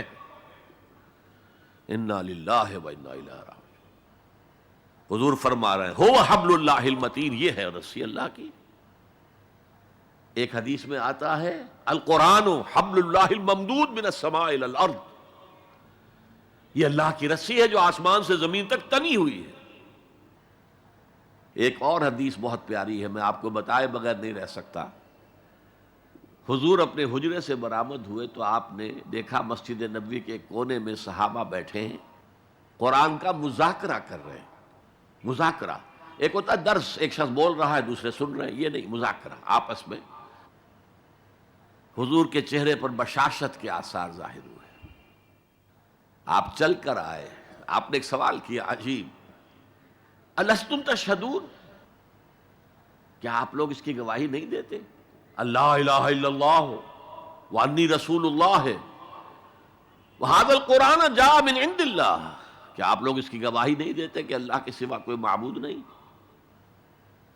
اور میں اللہ کا رسول ہوں اور یہ قرآن اللہ کے پاس سے آیا ہے؟ جواب کیا تھا؟ بلا یا رسول اللہ، بلا یا رسول اللہ، بلا یا رسول اللہ، اللہ کے رسول کیوں نہیں، ہم گواہی دیتے ہیں۔ اب فرمایا جس کے لیے میں نے یہ حدیث سنائی، فاستبشروا، خوشیاں مناؤ، جیسے ہم نے دوسرا جو تھا سورہ یونس کی آیات فَبِذَلِكَ فَلْيَفْرَحُوا، خوشیاں مناؤ، جشن مناؤ اس قرآن پر، فاستبشروا، تو بشارتیں حاصل کرو، فإن هذا القرآن طرفه بأيديكم وطرفه بيد اللہ، اس قرآن کا ایک سرا تمہارے ہاتھ میں، ایک سرا اللہ کے ہاتھ میں۔ تو فرمایا هو الذکر الحکیم، جو قرآن کہتا ہے ذکر کرو، ذکر کرو، کھڑے بیٹھے، سب سے بڑا ذکر قرآن ہے۔ ہم بیٹھ کر ضربیں لگا رہے ہیں، پتہ نہیں کیا کرتے ہیں، کوئی وظائف پڑھ رہا ہے، سب سے بڑا ذکر جسے قرآن الذکر کہتا ہے، انا نحن نزلنا الذکر وانا لہ لحافظون، دی ذکر وہ قرآن ہے، هو الذکر الحکیم وهو الصراط المستقیم۔ اور تم نماز کی ہر رکعت میں کہتے ہو اہدنا الصراط المستقیم، وہ صراط مستقیم تو اللہ نے تمہیں دے دیا ہے، یہ قرآن ہی تو ہے صراط المستقیم۔ پھر دیکھیے اس میں وہ قرآن مجید کا انداز ہے، دو دو تین تین آیات ایک طرح سے قوافی کے ساتھ آ رہی، هو الذی لا تزیغ بہ الاہواء، یہ وہ شے ہے کہ جس کے ہوتے ہوئے خواہش نفس آپ کو کج نہیں ہونے دے گی، زیغ نہیں آئے گا اس کے ساتھ، اس کے ہوتے ہوئے کبھی کجی نہیں آئے گی تمہارے اندر۔ ولا تلتبس بہ الالسنہ، زبانیں التباس نہیں پیدا کر سکیں گی، قرآن جو ہے اپنی حفاظت خود کرتا ہے۔ ذرا سی الفاظ کی شکل موڑ دی، رائنا کی بجائے رائینا کہہ دیا، قرآن پر ایسا کوئی حملہ نہیں ہو سکتا۔ لا یاتیہ الباطل من بین یدیہ ولا من خلفہ، اس پر باطل حملہ آور ہو ہی نہیں سکتا، نہ سامنے سے نہ پیچھے سے۔ ولا یشبع منہ العلماء، علماء اس قرآن سے کبھی سیری محسوس نہیں کریں گے، کبھی بھی یہ محسوس نہیں کریں گے کہ بس قرآن سے جو لینا تھا ہم نے لے لیا، اب کچھ نہیں رہا۔ پڑھتے رہیں گے، پڑھتے رہیں گے، پڑھتے رہیں گے، معلوم ہوگا ہر مرتبہ کوئی نئی چیز آ رہی ہے۔ ولا یشبع منہ العلماء، سیری نہیں ہوگی، جیسے آپ کے سامنے آپ نے کھانا کھایا، پیٹ بھر گیا، اب وہ کوئی کہہ بھائی تھوڑا سا یہ، نہیں بھائی نہیں میرا پیٹ بھر چکا ہے، سیر ہو گئے نا۔ قرآن سے آپ کبھی سیر نہیں ہو سکیں گے۔ ولا یخلق عن کثرت الرد، بار بار کے پڑھنے سے اس پر کوئی باسی پن طاری نہیں ہوگا۔ کوئی اور کتاب دنیا میں ایسی نہیں ہے، ایک دفعہ پڑھ لی، دو دفعہ پڑھ لی، پھر تیسری دفعہ ہاتھ لگانے کو جی نہیں چاہتا، پڑھنے کو جی نہیں چاہتا، سوال ہی پیدا نہیں۔ یہ وہ ہے، پڑھتے رہو گے، پڑھتے رہو گے، اس پر کوئی باسی پن طاری نہیں ہوگا۔ ولا تنقضی عجائبہ، اس کے عجائب کبھی ختم نہیں ہوں گے. یہ ہیروں کی وہ کان ہے جو کبھی ختم نہیں ہوگی، غور کرو گے نکالتے رہو گے. یہ بنیاد ہے سمندر کی نیچے جہاں سے موتی ختم نہیں ہو سکتے. بڑی سے بڑی کان ہیروں کی ایک وقت آتا ہے کہ ختم ہو گئے، ہیرے جو تھے نکالنے تھے نکال لیے. نہیں، لا تنقضی عجائبہ هو الذی لن تنتہی الجن اذ سمعتہ حتی قالوا انا سمعنا قرآنا عجبا یہدی الی الرشد فآمنا بہ. یہ وہ کتاب ہے جسے جیسے ہی جنوں نے سنا فوراً کہا ہم نے آج ایک بہت عمدہ کلام سنا ہے، کتاب سنی ہے، تو ہم تو ایمان لے آئے. ایک دفعہ سنا ہے اور وہ داعی بن کر چلے گئے. یا قومنا اجیبوا داعی اللہ، اے ہماری قوم کے لوگوں اس اللہ کی طرف پکارنے والے کی آواز پر لبیک کہو. جنات کا عالم یہ ہے، ہمارا عالم کیا ہے؟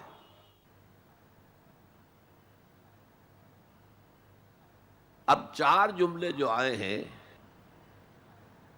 وہ اس حدیث کے اندر جو اہم ترین چیز ہے وہ ہے من قال بہ صدقہ. جس نے کوئی بات اس قرآن کی بنیاد پر کہی اس نے سچ کہا. ومن عمل بہ اجر، جس نے اس پر عمل کیا اس کا اجر محفوظ. ومن حکم بہ عدل، اور جس نے اس کی بنیاد پر کوئی فیصلہ کیا اس نے عدل کیا. اور آخری جملہ کاش کہ اس کا مصداق اللہ مجھے بھی اور آپ کو بھی بنا دے. وَمَن دَعَا إِلَيْهِ هُدِيَ إِلَىٰ صِرَاطٍ مُسْتَقِيمٍ، جو اس قرآن کی طرف لوگوں کو بلائے گا کسی اور کو ہدایت ہو نہ ہو اس کی ہدایت ہو گئی. یہ حدیث ترمذی اور دارمی کی ہے، لیکن اسی حدیث کا ایک ورشن وہ ہے جو طبرانی کی معجم کبیر میں آیا ہے، اور اس میں یہ یوں آئی ہے حضرت جبرائیل نے حضور سے کہا یا محمد صلی اللہ علیہ وسلم امتک بعدک، آپ کے بعد آپ کی امت کا کیا حال ہوگا، کون سہارا ہوگا؟ حضور نے فرمایا مل مخرج منہا یا جبرائیل، اے جبرائیل تم ہی بتاؤ اس مسئلے کا حل کیا ہے، نکلنے کا راستہ کون سا ہے؟ تب حضرت جبرائیل نے یہ ساری حدیث پڑھی. گویا کہ اس کے راوی اول حضرت جبرائیل ہے، راوی ثانی حضور ہے، راوی ثالث حضرت علی ہے رضی اللہ تعالی. بہرحال میں نے 5 مقامات قرآن کے آپ کے سامنے، ویسے قرآن مجید میں بے شمار جگہوں پر قرآن کی عظمت ہے، لیکن ایک تقریر میں ایک خطاب میں تو ظاہر ہے ایک اچھی ترتیب سے میں نے کچھ باتیں آپ کے سامنے رکھ دی. اب آئیے جو میں نے کہا تھا کہ دی موسٹ ریلیونٹ آج کے دور میں قرآن کی عظمت کیا ہے. پہلے یہ نوٹ کیجئے حضور صلی اللہ علیہ وسلم کا اصل معجزہ قرآن ہے. کیا حضور صلی اللہ علیہ وسلم کو ید بیضا دیا گیا؟ کیا لاٹھی دی گئی جو سانپ بن جاتی تھی؟ کیا حضرت عیسیٰ کی طرح احیاء موتیٰ کا معجزہ دیا گیا؟ کیا حضرت عیسیٰ کی طرح خلق حیات کا معجزہ دیا گیا کہ گارے سے پرندہ بنایا، پھونک ماری اڑتا ہوا پرندہ ہو گیا؟ یہ سارے معجزے حسی معجزے ہیں، حسی، جنہیں آنکھوں سے دیکھا جا سکتا ہے. جیسے حضرت صالح کی قوم کو ان کے مطالبے پر معجزہ دکھا دیا گیا، چٹان میں سے گابھن اونٹنی برآمد ہو گئی. ناقۃ اللہ، اللہ کی اونٹنی، آنکھوں نے دیکھا، آنکھوں کے سامنے ہوا. اس نوع کا صرف ایک معجزہ آتا ہے روایات میں حضور کا، اور وہ شق قمر ہے. لیکن معجزہ اصل کسی رسول کا وہ ہوتا ہے کہ جس پر وہ چیلنج کرے کہ آؤ مقابلہ کر لو، جیسے حضرت موسیٰ علیہ السلام نے جادوگروں سے مقابلہ کیا. حضور کو اس نوعیت کا معجزہ نہیں دیا، مانوی معجزہ دیا گیا. یہ دور اب کون سا تھا جبکہ انسانی فہم، انسانی سوچ، لیول آف کانشسنس یہ اونچا آ گیا تھا، وہ بچپنا دور ختم ہو گیا، بچپن میں کھلونے دے دیے جاتے ہیں، وہ حصی معجزات، اور پھر ان پر بھی کوئی ایمان نہیں لایا۔ کیا قوم صالح ایمان لائی اونٹنی کے معجزے پر؟ کیا آل فرعون ایمان لائے؟ 9 معجزے دکھائے ہیں حضرت موسیٰ علیہ السلام نے، یہ 2 تو پہلے تھے، 7 اور ہیں، کوئی ایمان نہیں لایا۔ آل فرعون میں سے کوئی ایمان نہیں لایا۔ حضور کا معجزہ قرآن ہے، اور چیلنج کیا ہے، اگر تم سمجھتے ہو یہ اللہ کا کلام نہیں، تم بھی ایسی کتاب بنا لاؤ، آؤ۔ پھر برسبیل تنزل کہا کتاب پوری نہیں بنا سکتے، 10 سورتیں بنا لاؤ۔ سورہ ہود میں اس کو بھی قبول نہیں کیا، چیلنج کسی نے قبول نہیں کیا۔ اتنی شرافت ان میں تھی، وہ قوم بہت بری تھی، لیکن ان کے اندر 2 وصف بہت اہم تھے۔ ایک تو یہ زبان دے دی ہے اب پیچھے نہیں ہٹنا، یہ وصف ان میں تھا۔ خود بھوکے رہ کر مہمان کو کھلانا ہے، یہ وصف ان میں تھا۔ اور یہ وصف بھی کہ کوئی جھوٹ موٹ کو کہتا لو جی میں نے بھی بنا دی ہے سورت، آؤ کر لو مقابلہ، کسی نے نہیں کی۔ اور برسبیل تنزل یہاں تک گئے، اچھا ایک سورت بنا لاؤ، اور ایک سورت تو سورت العصر کے مانند بھی ہو سکتی ہے، 3 آیتوں کی، سورہ کوثر کے مانند ہو سکتی ہے، 3 آیتوں پر مشتمل، سورت النصر ہو سکتی ہے 3 آیتوں پر مشتمل۔ وَإِن كُنتُمْ فِي رَيْبٍ مِّمَّا نَزَّلْنَا عَلَىٰ عَبْدِنَا فَأْتُوا بِسُورَةٍ مِّن مِّثْلِهِ، اس جیسی کوئی ایک سورت بنا کر لے آؤ۔ فَإِن لَّمْ تَفْعَلُوا وَلَن تَفْعَلُوا، ذرا غور کیجئے، جو چیلنج ہے، اور اگر تم ایسا نہیں کر سکو اور ہرگز نہیں کر سکو گے، فَاتَّقُوا النَّارَ الَّتِي وَقُودُهَا النَّاسُ وَالْحِجَارَةُ، تو ڈرو اس آگ سے جس کا ایندھن بنیں گے انسان اور پتھر۔ یہ معجزہ کس اعتبار سے ہے قرآن؟ اولاً یہ معجزہ فصاحت اور بلاغت کے اعتبار سے تھا، اس میں عذوبت ہے، مٹھاس۔ حضرت لبید رضی اللہ تعالی عنہ سبع معلقہ کے آخری شاعر تھے۔ وہاں رواج کیا تھا، ہر سال بڑے میلے لگتے تھے اور ان کے اندر مشاعرے ہوتے تھے، اور شعراء اپنے اپنے قصائد پیش کرتے تھے۔ جس کا قصیدہ سب سے اعلیٰ شمار ہوتا تھا، تمام شعراء اس کو سجدہ کرتے تھے، اور نمبر 2 ان کا قصیدہ بیت اللہ کے ساتھ لٹکا دیا جاتا تھا۔ ہی از دی پوئٹ آف دی ایئر، یہ ہمارا اس سال کا شاعر یہ ہے۔ وہی 7 معلقات جو لٹکا دیے گئے تھے، انہی پر کتاب ہے سبع معلقہ۔ حضرت لبید آخری آدمی ہیں، لیکن جب ایمان لے آئے شعر کہنے چھوڑ دیے۔ حضرت عمر نے فرمایا لبید اب آپ شعر نہیں کہتے؟ جواب کیا تھا، اب بعد القرآن، کیا قرآن کے بعد بھی کسی کے لیے یہ موقع ہے کہ وہ کچھ کہے؟ سبع معلقہ کا شاعر جس کو تمام شعراء سجدہ کر چکے، اب قرآن کے ہوتے ہوئے قرآن کے بعد کوئی کچھ کہے، اس کی مت ماری گئی۔ پہلی تو یہ بات، لیکن یہ جو معجزہ ہے قرآن کا، اس کا صحیح شعور ہم نہیں کر سکتے۔ یہ تو جس کی مادری زبان ہے وہی سمجھ سکتے تھے کہ اس کے اندر کیا فصاحت ہے، کیا بلاغت ہے، کیا عذوبت ہے، کیا مٹھاس ہے، کیسا ملکوتی غنا ہے، اس میں موسیقی ہے، اللہ کی موسیقی، ملکوتی غنا۔ اس کا اندازہ وہی کر سکتے تھے، ہم نہیں کر سکتے۔ لیکن ہمارے نزدیک جو بات پہلے میں نے کہی تھی، آج کے دور میں یہ سب سے بڑا معجزہ ہے جو انسان کو نظام عدل دیتا ہے۔ میں بتا چکا ہوں 300 برس سے انسان ٹھوکریں کھا رہا ہے، مشرق سے مغرب، مغرب سے مشرق، پھر مشرق سے مغرب۔ حضور نے ایک دفعہ زمین پر نقشہ کھینچا سواء السبیل کا، تنکا لے کر ایک سیدھا خط کھینچا، اور ایک خط وہ ہے جو اس کو کاٹ رہا ہے۔ اس کے بعد پھر آپ نے ایک دائرہ بنایا، سیمی سرکل، وہ جنت ہے، یہ دنیا میں صراط مستقیم یا سواء السبیل ہے، اور درمیان میں جہنم کے اوپر وہ پل صراط ہے۔ قرآن کے راستے پر چلو گے، اس لیے کہ وہ پل صراط جہنم کے اوپر ہے۔ وَإِن مِّنكُمْ إِلَّا وَارِدُهَا كَانَ عَلَىٰ رَبِّكَ حَتْمًا مَّقْضِيًّا، وہ اس پل صراط سے ہو کر جنت میں پہنچ جائے گا۔ اور انسانی عقل کے نتیجے میں سوچو گے تو وہ لیفٹ سے شروع ہو کر اس خط کو کاٹتا ہوا وہ رائٹ کی انتہا کو پہنچ جائے گا۔ معلوم ہو ہم تو آسمان سے گرے اور کھجور میں اٹک گئے، پھر واپس آئے گا، چونکہ اللہ کی کتاب کو رہنما نہیں بنایا، پھر اس خط مستقیم کو کاٹتا ہوا اب وہ پھر لیفٹ کو پہنچ جائے گا۔ اس طرح آپ نے لکیریں کھینچی، یہ ٹیڑھے راستے ادھر سے ادھر، ادھر سے ادھر، ادھر سے ادھر ہو کر یہ جہنم میں جاتے ہیں سارے کے سارے۔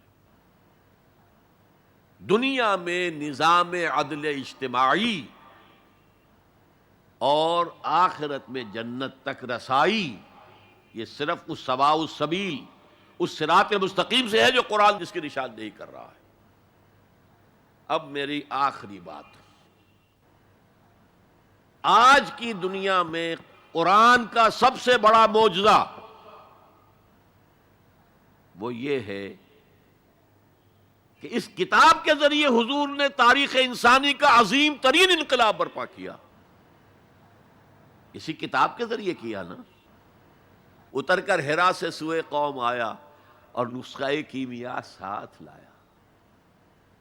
اس سے ذہن بدلے، عقائد بدلے، سوچ بدلی، کردار بدلے، اخلاق بدلے، پھر انہیں طاقت بنا کر اور کوڑا بنا کر باطل نظام پر دے مارا اور نظام حق کو قائم کر کے دکھا دیا۔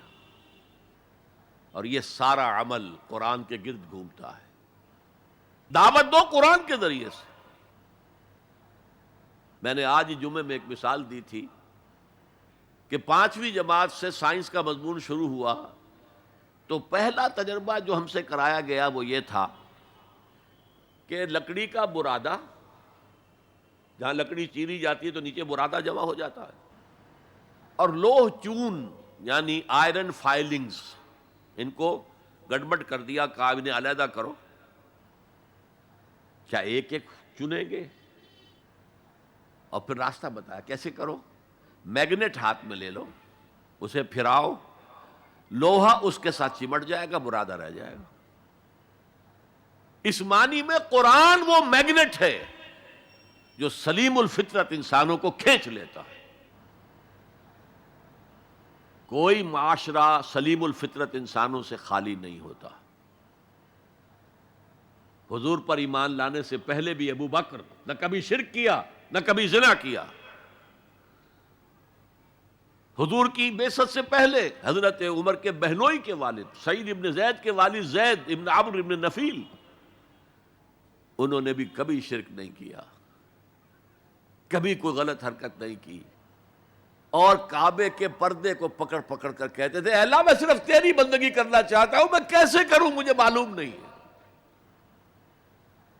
حضور کی بعثت سے پہلے ان کا انتقال ہو گیا، لیکن باپ کی کیفیت یہ تھی جس سے کہ سعید ابن زید ایمان لائے ہیں اور وہ عشرہ مبشرہ میں شامل ہوئے ہیں، اور ان کی زوجہ فاطمہ بنت خطاب کے ذریعے سے عمر کو ایمان ملا ہے۔ تو یہ سلیم الفطرت لوگوں کو کھینچنے کا ذریعہ ہے۔ پھراؤ اسے، عام کرو، عام کرو، درس قرآن عام کرو، عام کرو، عام کرو، یہ سلیم الفطرت لوگوں کو کھینچ لے گا۔ پھر ان کا تزکیہ کرو، تزکیہ بھی قرآن سے ہوگا۔ تزکیے کے بھی ہم نے نہ معلوم کچھ پلوٹائنس نیو پلیٹونزم سے کچھ چیزیں سیکھ لی ہیں، کچھ ہندوؤں کی تپسیائیں سیکھ لی ہیں، لیکن قرآن کو تزکیے کا ذریعہ نہیں بنایا۔ صوفی پشمینہ پوش و حال مست، از نوائے شعلہ قوال مست، در نمی سازد بقرآن محفلش۔ قرآن سے اس صوفی کی محفل خالی ہے، وہاں قوال کے اس سے حال آ رہا ہے، حال آ گیا، قوال کے شعر سے حال آ گیا۔ صوفی پشمینہ پوش حال مست، از شراب نغوے قوال مست۔ در نبی سازد بقرآن محفلش، قرآن کے ساتھ در سازی نہیں۔ لیکن حضور کے طریقہ کار دیکھیے، حضور کی سیرت کے دو حصے ہیں۔ ایک حصہ ہمیں بہت معلوم ہے، غزوہ بدر، غزوہ احد، اولین کتابیں بھی جو لکھی گئی سیرت میں وہ مغازی تھیں، چونکہ یہ لوگوں کے نزدیک اہم چیزیں تھیں، اہم واقعات تھے، مغازی، غزوات۔ لیکن یہ بدر کے جو 313 آدمی تھے، یہ فراہم کیسے ہوئے تھے؟ کس مارکیٹ سے لائے گئے تھے؟ کس میتھڈالوجی سے انہیں تیار کیا گیا، پختہ کیا گیا، ٹرین کیا گیا؟ یہ ہے غور طلب معاملہ۔ قرآن نے جہاں وہ بات جو پہلے کہہ چکا ہوں، هو الذی ارسل رسولہ بالہدی ودین الحق لیظہرہ علی الدین کلہ، وہی ہے اللہ جس نے بھیجا اپنے رسول کو صلی اللہ علیہ وسلم الہدا دے کر، قرآن حکیم، اور دین حق دیا ہے، نظام دیا ہے، معتدل نظام دیا، عادلانہ نظام دیا، سسٹم آف سوشل جسٹس دیا، تاکہ اسے غالب کرے، قائم کرے۔ یہ ہے مقصد بعثت محمدی صلی اللہ علیہ وسلم۔ باقی کسی نبی کے لیے یہ الفاظ نہیں آئے، نوٹ کر لیجئے۔ حضور کے لیے 3 مرتبہ آئے، سورہ توبہ میں آیت نمبر 33، سورہ فتح میں آیت نمبر 28، سورہ صف میں آیت نمبر 9، 3 دفعہ یہ الفاظ آئے۔ نظام کو قائم کر کے دکھاؤ۔ جس دور کا آغاز آپ سے ہو رہا ہے، اس دور میں اصل اہمیت نظام کی ہوگی۔ ایک بڑا پیارا جملہ یاد آیا ہے شاہ ولی اللہ دہلوی کا، اگر کسی معاشرے میں تقسیم دولت کا نظام غلط ہو جائے تو اس کے 2 نتیجے نکلتے ہیں، اور دونوں انتہائی تباہ کن۔ ایک طرف دولت کے انبار ہوں گے، اس کا نتیجہ کیا نکلے؟ عیاشی ہوگی، بدماشی ہوگی، گلچھرے ہوں گے، اسراف ہوگا، تبذیر ہوگی، اور یہی تلوار دوسری طرف کاٹ رہی ہے۔ دوسری طرف احتیاج ہوگی، بھوک ہوگی، محتاجی ہوگی۔ یہ عیاشی کی وجہ سے گمراہ ہو گئے، اور یہ کاد الفقر ان یکون کفرا، حضور نے فرمایا فقر تو کفر کے قریب پہنچا دیتا ہے انسان کو۔ جن کو 2 وقت روٹی نہیں ملتی، وہ کیا اللہ سے لو لگائیں گے؟ جو 10-12 گھنٹے دن میں کام کرتے ہیں، وہ رات کو کہیں جاگیں گے، کھڑے ہوں گے اللہ کے حضور؟ شاہ صاحب کہتے ہیں کہ یہ جو طبقہ پیدا ہوتا ہے غرباء کا، یہ انسانوں کی شکل میں حیوان بن جاتے ہیں، لدو اونٹ، بار برداری کے جانور، کولو کے بیل، وہ انسان نہیں رہتے۔ حدیث میں نے آپ کو سنا دی، کاد الفقر ان یکون کفرا۔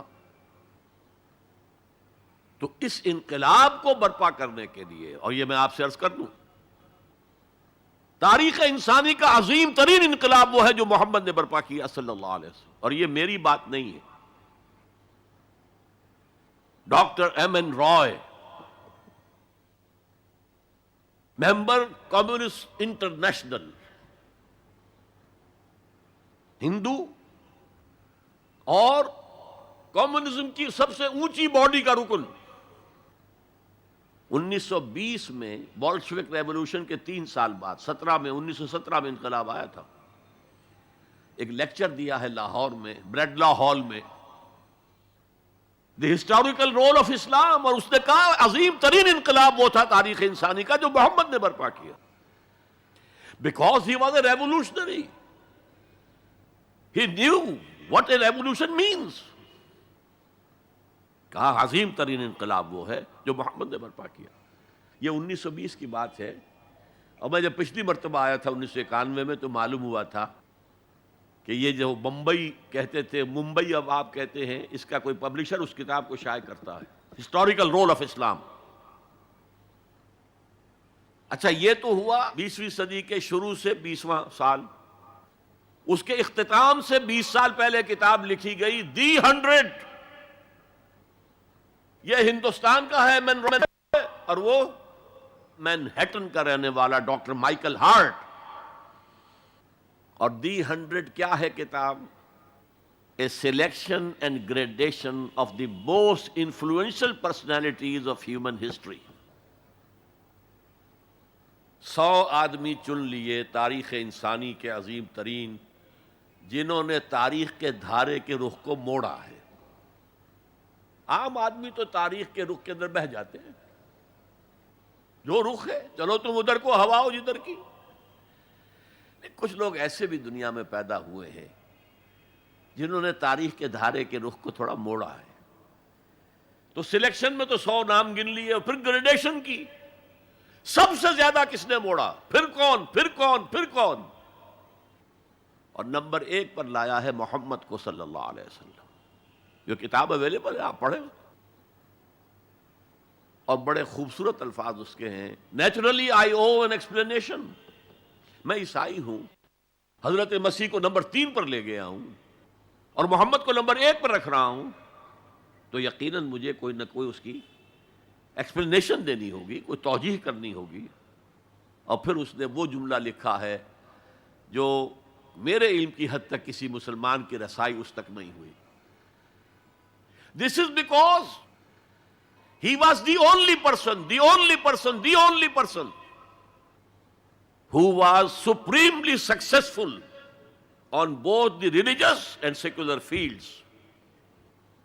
تاریخ انسانی میں ایک ہی آدمی ہے جو ریلیجس اور سیکولر دونوں میدانوں میں بہت اونچا ہے۔ باقی سارے کیا ہیں؟ یا مذہب، روحانیت، اخلاق میں اونچے ہیں، تو ریاست، سیاست، اس سے کوئی سروکار ہی نہیں۔ حضرت عیسیٰ کا بھی یہی معاملہ ہے، گوتم بدھ کا بھی یہی معاملہ ہے۔ اور یا ادھر ہیں اونچے شہنشاہ ہیں، بڑے بڑے فاتح ہیں، تو دوسری طرف زیرو نہیں بلکہ مائنس لیول کو لانا پڑے گا۔ ایک ہی شخص ہے، وہ کہتا ہے ایک، دی اونلی، اسی لیے میں نے 3 دفعہ دہرایا ہے، the only person who was supremely successful at both the religious and secular planes۔ یہ ہے حضور کا انقلاب۔ برپا کس سے کیا؟ کتاب سے کیا۔ چنانچہ 3 مرتبہ وہ الفاظ آئے ہیں قرآن میں کہ آپ کا مقصد تھا دین کو غالب کرنا، اور اس کے لیے طریقہ کار کیا تھا؟ 4 دفعہ الفاظ آئے، 4 الفاظ، 4 اصطلاحات 4 دفعہ آئیں۔ حضرت ابراہیم اور حضرت اسماعیل کی دعا، جب وہ اذ یرفع ابراہیم القواعد من البیت و اسماعیل، اس میں دعا میں شامل ہے ربنا وبعث فیہم رسولا منہم، اے اللہ یہ جو میں اپنی نسل کی ایک شاخ کو یہاں آباد کر رہا ہوں، ان میں ایک رسول بھیجیو جو ان ہی میں سے ہو، کوئی مغایرت نہ ہو کہ باہر سے آیا ہوا رسول ہے، اس کی زبان اور ہے، ان کی زبان ان ہی میں سے ہو، اور وہ کیا کرے؟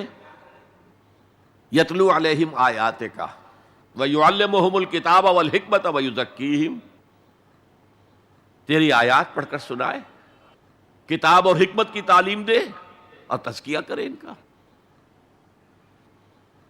یہ 15ویں رکوع کی آیات ہیں سورہ بقرہ کی۔ 18ویں رکوع میں فرمایا دیکھو ابراہیم اور اسماعیل کی دعا کا ظہور ہم نے محمد کی شکل میں کر دیا صلی اللہ علیہ وسلم،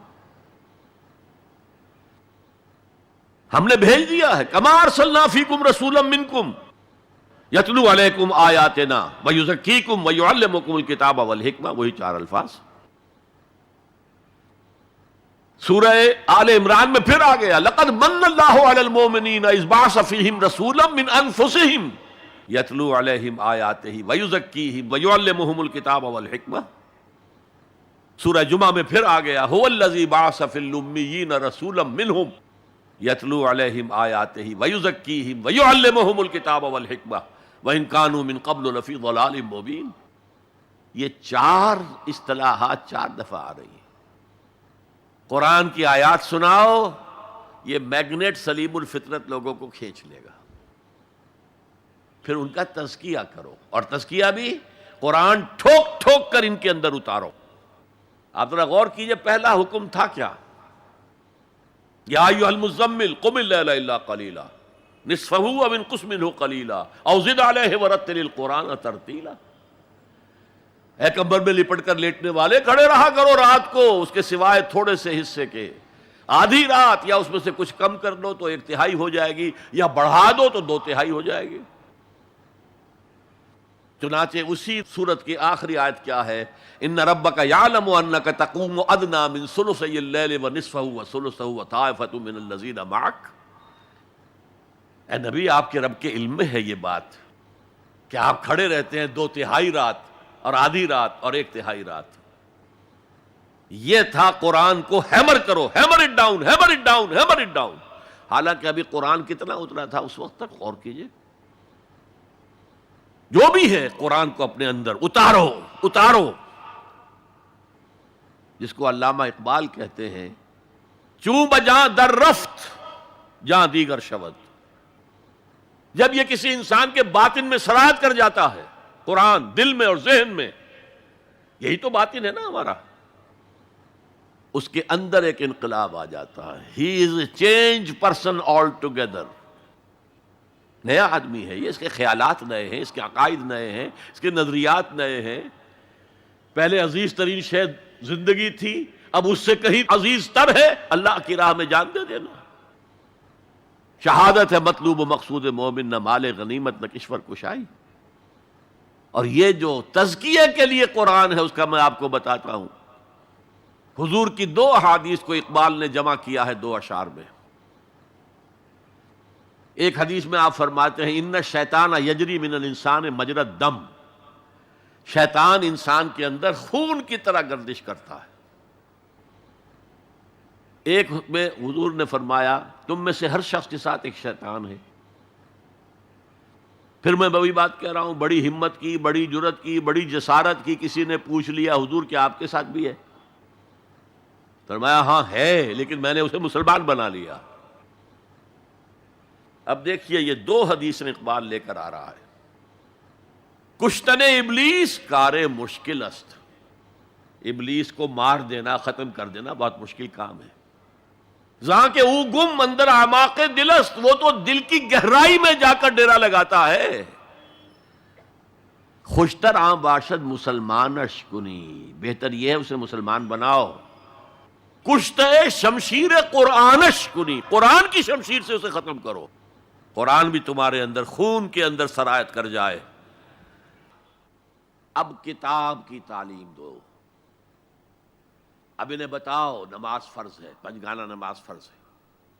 اب انہیں بتاؤ رمضان کے روزے فرض ہیں. اب انہیں بتاؤ یہ کتاب ہے اصل میں. کوئی حکم قرآن میں جہاں آتا ہے کتب علیکم الصیام، تم پر روزہ فرض کر دیا گیا. ان الصلاۃ کانت علی المؤمنین کتابا موقوتا، کتاب ہے یہ، حکم ہے اللہ کا. کتب علیکم القتال، تم پر اب جنگ فرض کر دی گئی. اب کتاب پڑھاؤ انہیں. اگر پہلے 2 مرحلے سر نہ ہوئے ہوں اور آپ بتائیں، بچوں سے کہتے ہیں نماز پڑھا کرو بھائی، نماز پڑھا کرو نماز، اور اس پہ اثر ہی کوئی نہیں ہوتا. آپ نے اس کے ذہن کا جائزہ ہی نہیں لیا، اس کے ذہن میں کیا خناس بھرا ہوا ہے. وہ ڈارمنزم کا مرید ہے یا مارکسزم کا مرید ہے یا فرائیڈزم کا شکار ہے یا لاجیکل پازیٹیوزم کا شکار ہے یا امپیریسزم کا شکار ہے، میٹیریلزم کا شکار، آپ کو کیا پتا. اب آپ کہتے ہیں نماز پڑھو نماز پڑھو. نماز کیا؟ وہ اللہ ہی کو نہیں مانتا، نماز کس کی پڑھے؟ وہ قرآن ہی کو نہیں مانتا جس کے اندر حکم ہے نماز پڑھو. پہلے زمین تیار کرو. یتلو علیہم آیاتہ ویزکیہم. اب جو ہے بیج ڈالو اس کے اندر، احکام کے بیج ڈالو. اب یہ سرسبز جو ہے اس سے فصل نکلے گی. اور آخری درجہ حکمت. دیکھیے نوٹ کیجئے، تورات میں حکمت نہیں تھی، صرف احکام تھے، دی 10 کمانڈمنٹس. انجیل میں حکمت آئی، احکام نہیں آئے. بلکہ یہ کہہ کے گئے حضرت مسیح کہ وہی تورات کی جو شریعت ہے وہ تم پر بھی لاگو رہے گی. یہ دوسری بات ہے، سینٹ پال نے اس کو ختم کر دیا. اب عیسائیت ایک ایسا مذہب ہے جس میں کوئی قانون ہے ہی نہیں، کوئی شے حرام نہیں، کوئی شے فرض نہیں. لیکن قرآن آیا ہے جامع ہو کر، کتاب بھی ہے حکمت بھی ہے. اور اس کے حکمت کا درجہ وہ ہے کہ جس کے لیے گواہی میں دے رہا ہوں حضرت عیسیٰ سے علیہ الصلاۃ والسلام. انہوں نے اپنے حواریین سے کہا تھا ابھی مجھے تم سے کچھ اور باتیں بھی کرنی تھیں. ابھی تم ان کا تحمل نہیں کر سکو گے. جب وہ فارقلیت آئے گا، اس کے ترجمے بہت سے کرتے ہیں وہ، ان کے حلق سے یہ لفظ جو ہے پیراکلیٹوس، پیریکلوٹوس، نہ معلوم کتنے کتنے بدلے ہیں. یہ تو آپ کو شیخ احمد دیدات بتا سکتے، میں نہیں بتا سکتا. لہذا جب وہ آئے گا جسے وہ کہے سچائی کی روح کا ترجمہ کرتے، جب سچائی کی روح آئے گا وہ تمہیں سب کچھ بتائے گا. وہ حکمت کاملہ ہے جو قرآن میں ہے، اور یہ حضور کی تعلیم اور تربیت کا بلند ترین مقام ہے. یتلو علیہم آیاتہ ویزکیہم ویعلمہم الکتاب والحکمہ. اس پروسیس سے حضور نے آدمیوں کو تیار کیا ہے، اور یہ سارا عمل قرآن کے گرد گھوم رہا ہے. یتلو علیہم آیاتی تو قرآن ہے ہی، تزکیے کے لیے سب سے بڑا ذریعہ قرآن ہے. کتاب یعنی احکام سارے قرآن میں ہے، اور قرآن ہی میں حکمت بھی ہے. ذالک مما اوحینا الیک من الحکمہ، یہ ہیں وہ چیزیں ہیں محمد نے آپ پر حکمت میں سے آپ پر نازل کی. یہ جماعت تیار کر کے اب ہے دوسرا مرحلہ، اب باطل سے ٹکرانے کا مرحلہ آ گیا. جماعت تیار ہو گئی، ایمان ان کے دلوں میں ہے، کوئی آرزو دل میں نہیں ہے سوائے اللہ کو راضی کرنے کے. شہادت ہے مطلوب و مقصود مومن، نہ مال غنیمت نہ کشور کشائی. ڈسپلن کا یہ عالم ہے کہ حضور اشارہ کر دیں اپنے خون کی ندیاں بہا دیں گے، تن من دھن قربان کرنے کو تیار ہیں. اب اور معتدوے تعداد میں آ گئے ہیں، تب آپ نے نظام سے ٹکر مول لی اور اس نظام کو جڑ سے اکھیڑ کر پھینک دیا. بہت پیاری بات کہی ہے اکبر الہ آبادی نے، تو خاک میں مل اور آگ میں جل، جب خشت بنے تب کام چلے. ان خام دلوں کے عنصر پر بنیاد نہ رکھ، تعمیر نہ کر. ہمارے ہاں تحریکیں ہیں موبز کے ذریعے سے چاہتی کوئی چیز حاصل ہو جائے. خام دل، نہ ان کے دلوں میں ایمان، نہ ان کے عمل میں عمل صالح موجود، تو نتیجہ جو نکلے گا وہ پہلے سے معلوم ہے. صحابہ کرام مکے کے اندر خاک میں ملے، آگ میں جلے. یہ آپ کا ساحل قریبی ہے، یہاں پہ ریت ہوتی ہے نا، وہ ریت گیلی ہوتی ہے، اس کا آپ ایک گولا بنائیں اور شیشے پہ ماریں، شیشہ کھڑا رہے گا، وہ بکھر جائے گی ریت. اسی ریت کو آگ میں ڈال کر پکا لیجئے ذرا، وہ روڑا جو بنے گا وہ ماریے تو کوئی نتیجہ نکلے گا کہ نہیں. خام ہے جب تک تو ہے مٹی کا ایک انبار تو، اور پختہ ہو جائے تو ہے شمشیر بے زنہار تو. یہ ہے طریق محمدی صلی اللہ علیہ وسلم. آخری سٹیج حضور کے اس انقلابی عمل میں جنگ ہے، دو طرفہ جنگ. یقاتلون فی سبیل اللہ فیقتلون ویقتلون، اللہ کی راہ میں قتال کرتے ہیں، قتل کرتے بھی ہیں، قتل ہوتے بھی ہیں. بدر میں 70 قرشی سردار مارے گئے، احد میں 70 صحابہ شہید ہو گئے. کوئی ضمانت نہیں ہے کہ تم جنگ میں جاؤ تمہیں کوئی نقصان نہیں ہوگا، نہیں. لیکن یہ ہے کہ آج کے دور میں اس مسئلے میں خصوصی اجتہاد کی ضرورت ہے. وہ میں پھر کسی اور موضوع پر گفتگو کرتے ہوئے آپ کے سامنے رکھوں گا کہ دو طرفہ جنگ کی بجائے ایک اور راستہ ہے جس کی سب سے پہلے نشاندہی کرنے والے مہاتما گاندھی تھے. Non violent, naan cooperation. ہم نے تو انگریز کو کچھ نہیں کہا، ہم تمہارے کپڑا نہیں پہنیں گے تمہارا، ہم تو چرخہ کاٹیں گے، سوت کاٹیں گے، اس سے اپنی کھدر بنائیں گے، وہ پہنیں گے. اور کتنی بڑی چوٹ لگ گئی ان پر، کپڑوں کے انبار لگتے جا رہے ہیں، اتنی بڑی مارکیٹ کھوئی گئی. لیکن ہم نے تو کچھ نہیں کہا. انہوں نے قانون تو نہیں بنایا ہوا تھا کہ ہمارا کپڑا ضرور پہنو گے تم. Non violent, naan cooperation. پھر آیا نان وائلنٹ سول ڈس اوبیڈینس. پرماتما نے سمندر میں نمک پیدا کیا، ہم پرماتما کے سمندر سے پرماتما کا نمک لینے جا رہے ہیں. اس کا مطلب کیا تھا؟ You have challenge the taxation policy of British India. اب لاٹھیاں پڑی، جیلیں بھری، ہوا کہ نہیں؟ لیکن انہوں نے کوئی تشدد نہیں کیا، عدم تشدد۔ اس سے اگلا مرحلہ ہندوستان میں آیا ہی نہیں۔ دوسری جنگ عظیم کے بعد انگریز اتنا کمزور ہو چکا تھا، وہ فیصلہ کر چکا تھا اب اتنی دور دراز موضوعات کو ہم قابو میں نہیں رکھ سکتے، لہذا وہ بستر طے کر رہا تھا اپنا۔ ذرا سوچئے، سونے کی چڑیا ہاتھ سے نکل رہی ہے، لیکن کیا کسی انگریز نے کسی ہندوستانی کو مارا؟ کیا کسی ہندوستانی نے کسی انگریز کو مارا؟ آپ شیر کے منہ میں سے سنہری چڑیا نکال رہے ہیں، لیکن نہ کسی انگریز نے کسی ہندوستانی کو، نہ مسلمان کو، نہ ہندو کو، نہ کسی مسلمان نے اور نہ کسی ہندو نے انگریز کو مارا۔ آپس میں لڑے ہیں، یہ بالکل دوسری بات ہے، اٹس اے ڈفرنٹ سٹوری۔ آپس میں قتل عام ہوا ہے، لیکن یہ آزادی تو ملی ہے ان کے دینے سے۔ وہ جا رہے تھے خود ہی، آپ کو معلوم ہوگا کہ انہوں نے ڈیٹ فکس کی تھی 48، لیکن ماؤنٹ بیٹن نے 47 کے اندر کہا بس جانا ہے ہم نے۔ آخری سٹیج جو اس پروسیس کی ہے وہ ایران میں